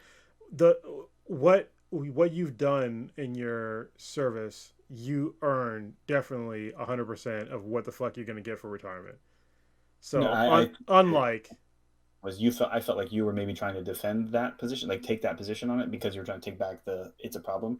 So I was kind of agreeing and disagreeing, saying that I think I understand that you're saying that it's not a problem that I am, but I think there is parts of the system that is a problem. Oh yeah, it is. It's just not in the military because I mean. Point. Like I think that there's some places we could talk about needing to maybe not do that kind of a system. Yeah, 100%. Because you're not getting shit under the table. Well, that's a whole different discussion. But yeah, it's crazy to me. But anyway, once you see like what civilians make as contractors, like I don't think I told you. When I went to Iraq, I got paid $250,000 for a year, and once the DoD paid for my slot, it was anywhere between 1.2 and 1.6 million dollars for my slot for just a sand guy. I got offered $480,000 to stay after I was gonna leave, and then I came back for like 380 or something like that. And so that's like that amount of money. Like most people don't even know what the fuck to do with that. You know what I mean? It's like it's so insane. But it's also after I did it, it was just like, why are we doing this? Like, why are we paying? I could have done this as a Marine. Yeah. You know what I mean? I really could have, but the Marine Corps and especially NMCI and bad leadership in the Marine Corps kind of forced me out of like really doing what I wanted to do. I loved when I was in the MEU. I fucking loved it. But when I came back to Garrison, I was like, this is fucking nonsense. And that's the main reason why I got out. The MEU's a good time. I feel like, and there is a pretty big push. I don't know if you've read Commandant's planning guidance, and if you want, I can send you a copy. It's actually pretty interesting. The Commandant we have right now, I think, gets it and is trying to make some big changes. That's why Tanks is gone. He's like, I want us to focus on what our role is and what our job is, you know? Yeah, and it should be gone. I think we talked about it before the podcast started, but Tanks should be gone. Yeah, because what's amphibious about a tank? Yeah, what's anything? What the fuck? When have you seen a big tank battle since World War II? Did we use tanks in the Korean War? Did we use tanks really in fucking Vietnam? Did we use tanks in the Gulf War, sort of? But it's only to show like we had tanks that are better than your anything. But you didn't need to. You could have just dropped fucking bombs on them. Like all they did, I think, it was like roll in a line across the desert, kicking up sand. Like you're like, that looks cool. yeah, But look how big my dick is. It's fucking dumb. I could look it up. I don't know. There might have been a battle or two somewhere, but I think you're probably right that since World War II, it hasn't been a major factor. Um, but he's talked about it, and I think that if basically like any time in garrison should 100% be spent making the Marines better at being able to be somewhere else. And I think we spend too much of our time maybe being hyper focused on what we're doing right here rather than like is what we're doing right here getting ready for over there. Yeah, that was the thing. So hold on, real quick. Let me tell you, this is the exact scenario that happened when I came back from the MEU. I was a comm chief for a matter of months in the MEU, on the 11th MEU back in 2002 as a lance corporal. And so you know that a lance corporal should not be a fucking comm chief. But I was a comm chief on the MEU. They ended up getting a staff sergeant eventually, but it took us some time to find somebody. And I was good at what I did, you know. And I came back from the MEU, and there was a first sergeant who came from the grunts, and he wanted me to go march Marines around on the fucking parade deck all day. And I was like, do you not understand what my job is? Like, yeah. I'm good at training Marines to doing this job. I'm not good at like telling them how to march. Like, I don't really give a shit about marching. Like, they need to be able to secure our fucking networks.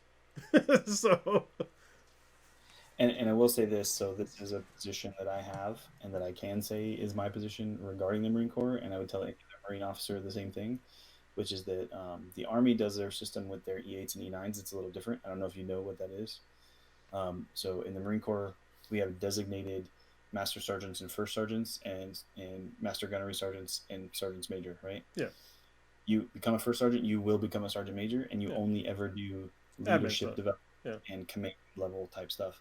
And then if you're a master sergeant, you will become a master gunnery sergeant, and you always only ever do whatever your job field is in your special in your job field. So the Army, you stay in your MOS, you are an E8, and you will be a master sergeant, and you will do your job, and you might get orders E8 as a command first sergeant, and you go to that job, you do the first sergeant job for 2-3 years, whatever it is, and you go back to your job. So you still have to know how to do your job when you're done being a first sergeant.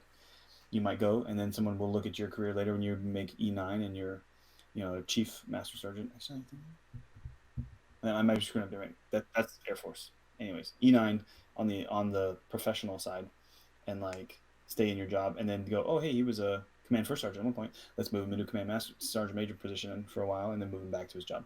You still have to always go back and do your job at some point. And I think first sergeants generally get mad at me, and sergeant major get mad at me sometimes. I phrase it this way, but like you still have to know how to do your job. You don't get away with just going and being a Marine, and it's kind of unfair to the master sergeants and the master gunnery sergeants because in most cases at a command, first sergeant has to go on leave, or the sergeant major has to go on leave, and he's one of one. We just all go, oh hey, the master sergeant can fill in for a little while, or the sergeant or the master gunner can fill in for a little while, because we just expect them to just be Marines, and that's what we want the first sergeant and the sergeant major to do. Yeah. We don't ever expect them to go back to their job, and that's kind of frustrating. So I would rather see the system move to the way the Army does, where we expect them to be professionals in their job and professional Marines, and still lead Marines when you get assigned to do so, and then go back to your job. So it's not a popular position. No, it's only not popular because you said the A word. That's all. Because you said the Army. Yeah. I mean, I really dislike the Army on like the vast majority of things, but well, you just explained. Like I understood it from obviously the Marine Corps side because I was a Marine, am a Marine, but from the Army side, like, I didn't know that happened. But I also have worked with the Army as a contractor, and the Army's still all fucked up. Yeah. So even with that being said, like I've seen the lack of discipline, but don't get me wrong, the Marine Corps has never really lacked discipline. Right. That's not a problem. The problem is knowing what the fuck you're doing and being a decent leader. And I think that I'm saying this from the outside now. Obviously, I've been out for a long time. But when I was in, I saw a lot of people. I had maybe 3 people that I actually trusted as like senior NCOs, like stuff. Yeah, like And like the rest of them, I was like, they don't give a shit about me. They don't know what the fuck I do. They don't understand me as a person. And We can't have that. yeah, it's like there needs to be more personability. And like the ones that that I was actually cool with, like they understood what I was like. Uh, he was a gunny back then. It's a guy named Gunny Reyes. He basically saved my Marine Corps career. And he sent me on the Mew. That was the best thing that ever happened to me in my entire career. Because when I came to the Marine Corps, literally a week after maybe not a week, maybe like a month after I came to Ninth Com, we had this huge crackdown on drugs, and like all these people, including a fucking first sergeant, got thrown in the brig for drug use, and I was just like, "This is the Marine Corps? Like, what the fuck?" It's a tough first impression. Yeah, yeah, Yeah, I think so. Like your example of you going to the Mew as a lance corporal and stepping it up and being the com chief shows that the leadership requirements that we put on Marines, if held to the fire and trained even just basically as a Marine, and you take that shit seriously, any of us could be put in leadership roles and take over. So I'll put it this way: like in any of the schools for like leadership schools. So I would say even TBS for lieutenants or for the warrant officers, or when the lieutenants come here for school, there's 75 of these guys, right? So 75 lieutenants in one group together. Someone's in charge. yeah, And so then they rotate that stuff through and teach them that like whoever is in charge, and the rest of you, even though you're the same rank, shut the hell up, and that person's in charge because they're making the decisions.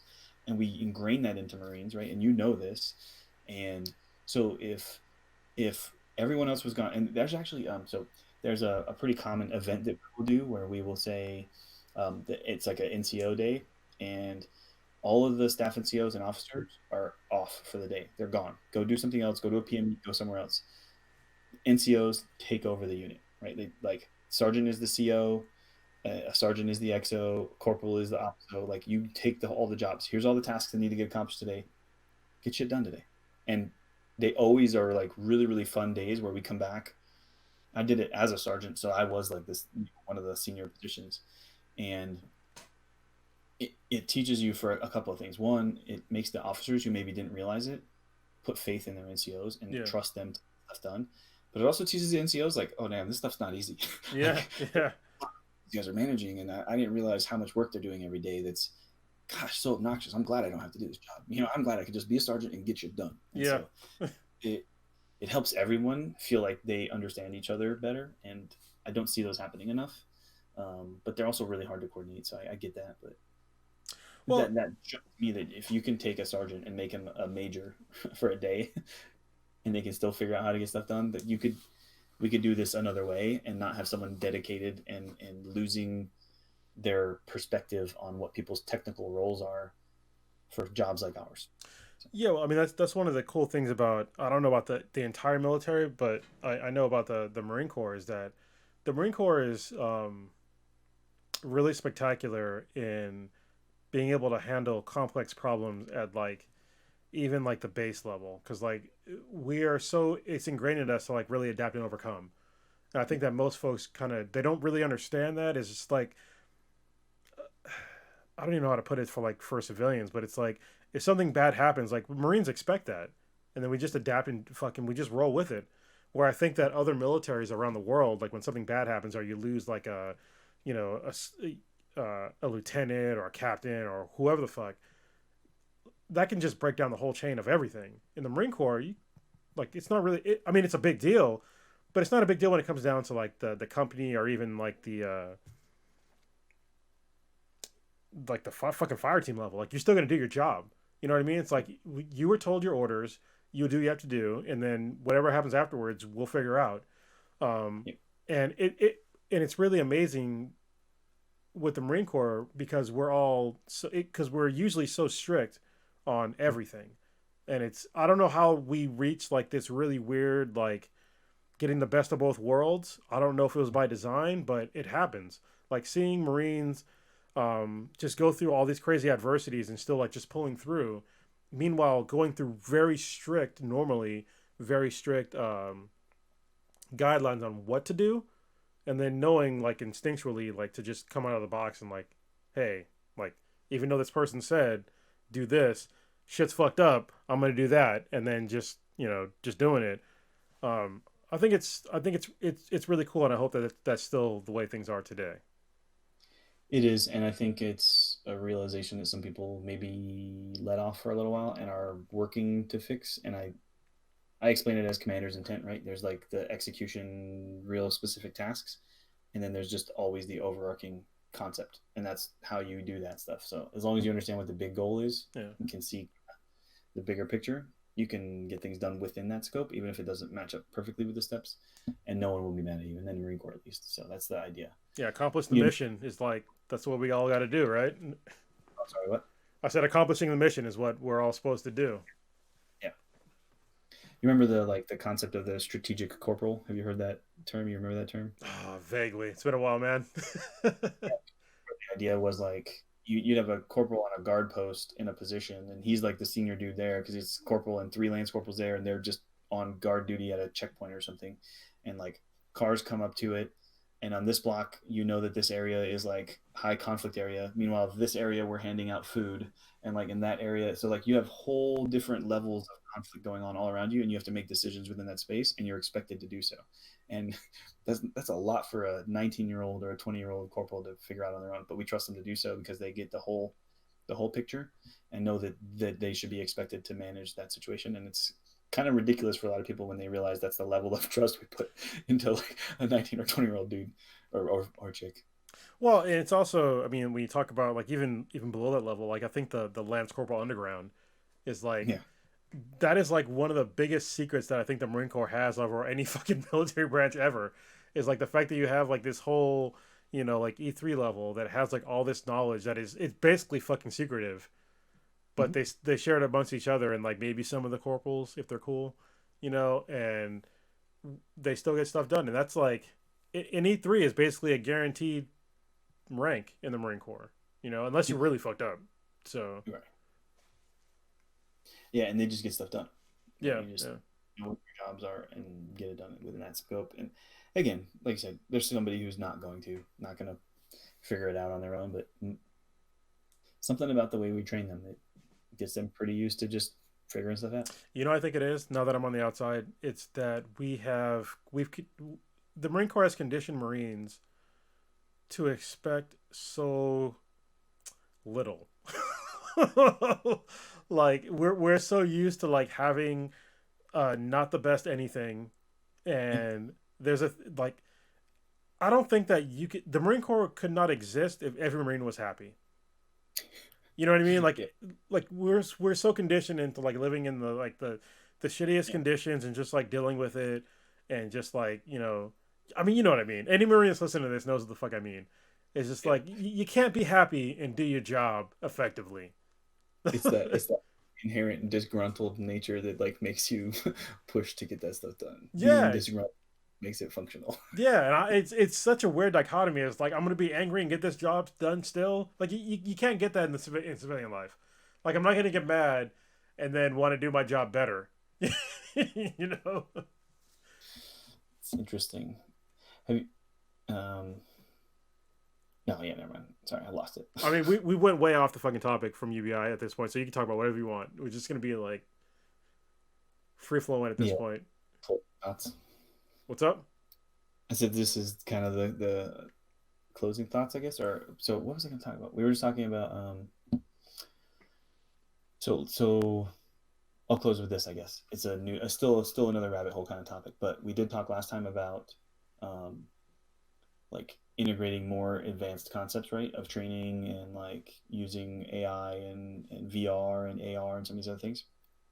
So today we did a pretty cool training event with our guys where we used a Humvee simulator. I don't remember if I talked to you about starting this idea. Um, and so it's six of these like rooms with a real frame for a Humvee inside it with um, stuff hooked up inside and cameras and stuff. But then they're inside this perimeter room that has projectors pointed out at all of it. So they see themselves sitting in the truck in a real like world scenario. When they drive, the road moves past. And I mean, it's realistic enough that if you stand in there instead of being in the truck, like you get nauseous because it's moving and you're not in the truck feeling the rumble. So Oh you're standing, yeah. moving, it starts getting weird. So I had to get out of the room. But we ran these with the specific goal of like, look, you're going to be thrown some weird tactical situations that as brand new lance corporals in your entry level school, we know you PFCs mostly actually, we know you don't know how to handle. That's fine. That's not the goal. The goal isn't for you to tactically solve this problem properly. But once you're given what the proper response is, which we tried to coach them to that point, we're evaluating you on your radio etiquette. Like when you get on the radio and one of your trucks just got blown up, and you can keep yourself under control and talk intelligently on the radio and manage your team and report the information so that someone else can help you. That's the goal. Because sometimes the fight's going to happen. Everyone's heart rate is up. Everyone is taking action, and you're the radio operator. Your job is to convey information to other people, and you have to be calm enough to talk on the radio. And we want to you guys through some of these scenarios, and it was really good. Like, nice. I think the Marines saw their huge benefit. I saw in just 2 runs like a big increase in their proficiency and their ability to feel comfortable on the radio. And I'm going to do a debrief with the staff sergeant who's their chief instructor tomorrow. Like, we're going to talk through it. And he was excited. He was like, this worked out really well. It was our first run, so I know that there were still a lot of kinks we need to work out, especially in like pre-instruction, like prepping them to be ready for it, which we did some, but we didn't really necessarily know what to expect. So now we can get them more prepared.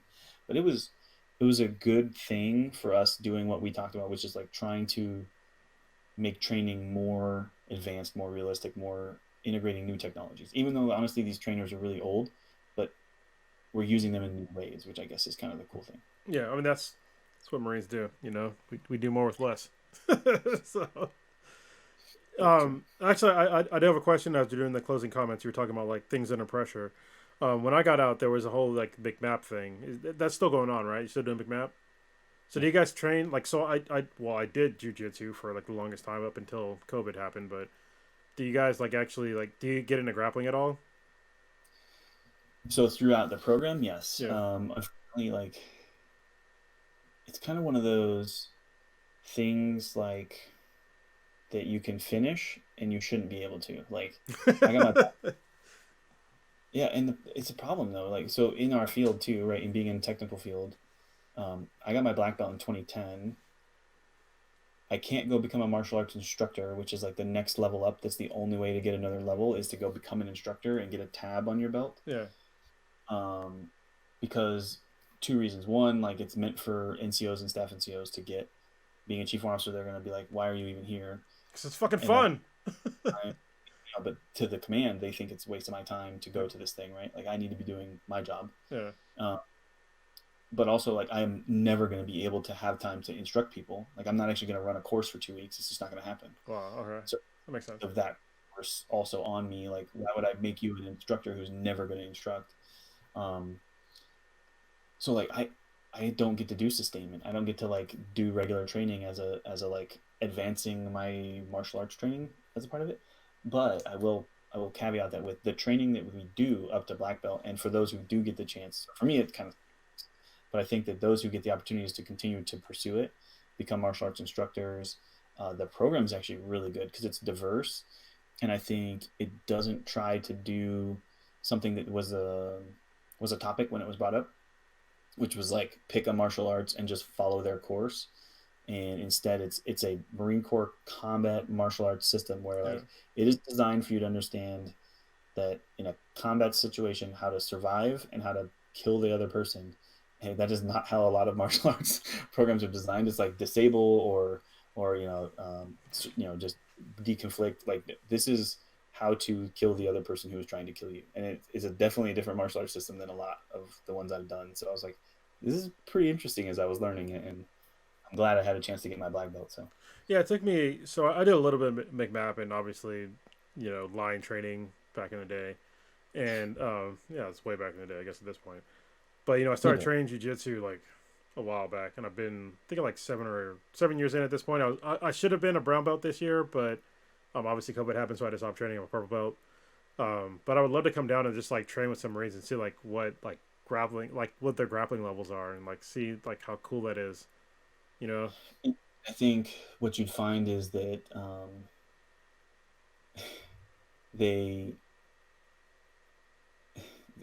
situations we generally got into, like the arm bars and like the bent arm bars, a couple other things too, like they'll take it a little too far generally because like if Put on tap. Hard don't recognize the tap. Yeah. because the idea is right mentally, I'm going to die if I don't take a little bit of pain and figure out how to get out of this. So remembering like while you're getting flexed out and like arm bent, what is the counter to this? And you have to put your brain in a calm state to remember what I'm physically supposed to do to move, Yeah. and don't tap because the opponent's not going to give a shit that you tapped in the reality. So you have to know how to move and not have your shoulder torn out. Yeah, that's also that's honestly like when I first started training, I had a similar mindset a little bit, but then I was like, well, if my arm's broken, like how effective am I as a fighter? Yeah. But it's because the martial arts mentality is a little different than it has to be for the Marine Corps martial arts, where Yeah. how do I train tomorrow, right? How do I train tomorrow with this guy? How do we do the next bout? How do we continue getting better? Whereas we're trying to teach them, how do you not die right now? Yeah. Like, how do you go from this to getting some advantage to at least get up and get a position, get your knife, or get someone else to help you, but find a stick. Like we literally teach you like look as soon as you're up, like be looking for A anything weapon. else. Yeah. And so we will while training, because I as a black belt I still had like 5 months in Afghanistan as a black belt. So then my black belt martial arts instructor had me like doing assistant training stuff the whole time. And so we would during drills would have training devices like out and around the room, so that wherever you're grappling ended up with you getting up, your whole goal was to look and be like, there's a kendo stick, or there's a a rock shaped foam piece, and you would pick that up, and that's like you're ready for the next step of the fight to smash dude's head with a rock. And Oh, that's cool. it's fun, but it's also like it doesn't like you can't just go, oh hey, I was a black belt in Marine Corps martial arts, can I get my purple belt in judo? Oh no, yeah, that doesn't. Yeah. Martial arts that agree like, hey, we can allow you to pick up this belt if you did that belt in that one. No, there's none of that transferring over. Yeah, no, actually, I've rolled with plenty of Marines that were active Marines or reserve Marines at my, well, I guess former school, because they had to close down, and then I also rolled with a bunch of cops and a bunch of other people from various walks of life, and it's just like, yeah, you can't expect to like come from a different background and expect to pick up a belt. And what's funny is like when you're doing jiu-jitsu, and like there's some folks that want to do that, and I used to sort of be an enforcer where like somebody would come in as like they would think that they were like supposed to be a higher belt, and I would just fucking wreck them because I used to be like a bigger guy. And it's just like, yeah, it's like you gotta understand, like it's doing like jiu-jitsu is like obviously, I mean, if you can't strike, you're taking away like a certain amount of things that you can do. So that's what most people in jiu-jitsu don't really understand, and something I had to kind of throw away when I started doing it and like competing and stuff. It's just like, hey, I'm not gonna hit this person. I'm just gonna try to like joint lock or choke them. So, but like, yeah, seeing them come and like just pure grappling, it's like, yeah, it's the world's a lot different from just pure grappling. Yeah. Well, because too, like, so a lot of the martial arts that teach grappling as a component of it, grappling is generally an element of a counter to a strike or an element of a takedown. It's not its own independent piece that is the entire martial arts for that. So it makes it different. Like, how do you get inside a punch and like move to a grip if there is no punch ever? Yeah. So it's a whole different mindset. I like that. I've studied it but haven't ever done it, so I'd really like to at some point, but it's not time. Yeah. Well, and right now, like you said, it's really not an option. Yeah, I got you. All right, well, let's wrap it up because we're approaching. Well, it's past 2 hours, so A little bit, Pat. yeah. And I don't want you to get in more trouble than you're already in. So yeah, I'm good. that's what you say now. I got with Enrique at 4:40, so feel bad. Jesus Christ, I'm not working out tomorrow. I'm gonna probably drink another beer, maybe start Cyberpunk, and then get up with my toddler whenever she gets up in the morning. So Nice. Yeah, well, and then you have no idea what that time is gonna be. So yeah, it could be 7 a.m. No, it's not 7 a.m. I'll just go back to bed. It'll be after 8. And then I appreciate I'll work the out. talk. Yeah. Thanks for pulling me up on UBI. I think that was a good one. I think I'm where you were, where not 100% sure. I think I like the idea of us taking care of each other. And I think it's an implementation thing. I think is $1,000 to every person the right answer? I don't know. But I think something needs to be talked about, right? We need to decide how much of this is our responsibility to each other as human beings, and what's the solution to getting there. I definitely have to do more research, especially like you said on Andrew Yang, his stuff about it. I like pulled up the tab and was like, man, there's, and you mentioned another time, I was like, man, that's like exactly how I would think. Again, running for Democrat side, so I'm sure there's plenty of his platform pieces that I don't agree with, but Yeah, I do think topic has got to be something I need to look at so I can better incorporate it into my understanding of things. I don't think so. This is the problem that I have with Andrew Yang. I don't think he should have ran as a Democrat. I think he should have ran as like probably an independent or another third party. That's why he got stonewalled in pretty much all the debates. But if you want to like listen to like what he has to say, like if you listen to like his first podcast on Joe Rogan Experience, he breaks down this stuff in like way more depth, and he has like his own podcast now. But just listen to his thing on Joe Rogan's podcast, and he goes into way more depth than what I went into. And it's like before that podcast, I was like, I never heard of that guy before. And once he broke it down, I was like, oh, this is interesting. Then I started looking up, like, how do you pay for it? Blah, blah, blah. And yeah, I wrote him in as president for 2020. Nice. Yeah, I really did. I didn't give a fuck.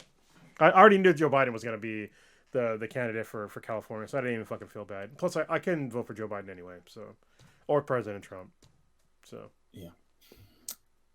I just wish there was more support for additional parties throughout our system, but that's maybe a conversation for another day. Oh yeah, I mean, like I said, last time I was going to vote for Gary Johnson, but you know he had no viability. So I guess it's my topic next, and that might be what I'll come up with. We'll figure it out between now and then. Third party systems could be. Yeah. Well, next one's on you, man. So we'll do it. Okay. All right. All right. Thanks for the conversation, man. I'll talk to you later. Yep. Later. I needed to show you this since I went and got a new one. I hadn't showed you this earlier, so it's got the koozie on it. Oh, nice. Think I do the Imperial March? It does. That's fucking dope. Yeah. That's like the peak of nerdness right there.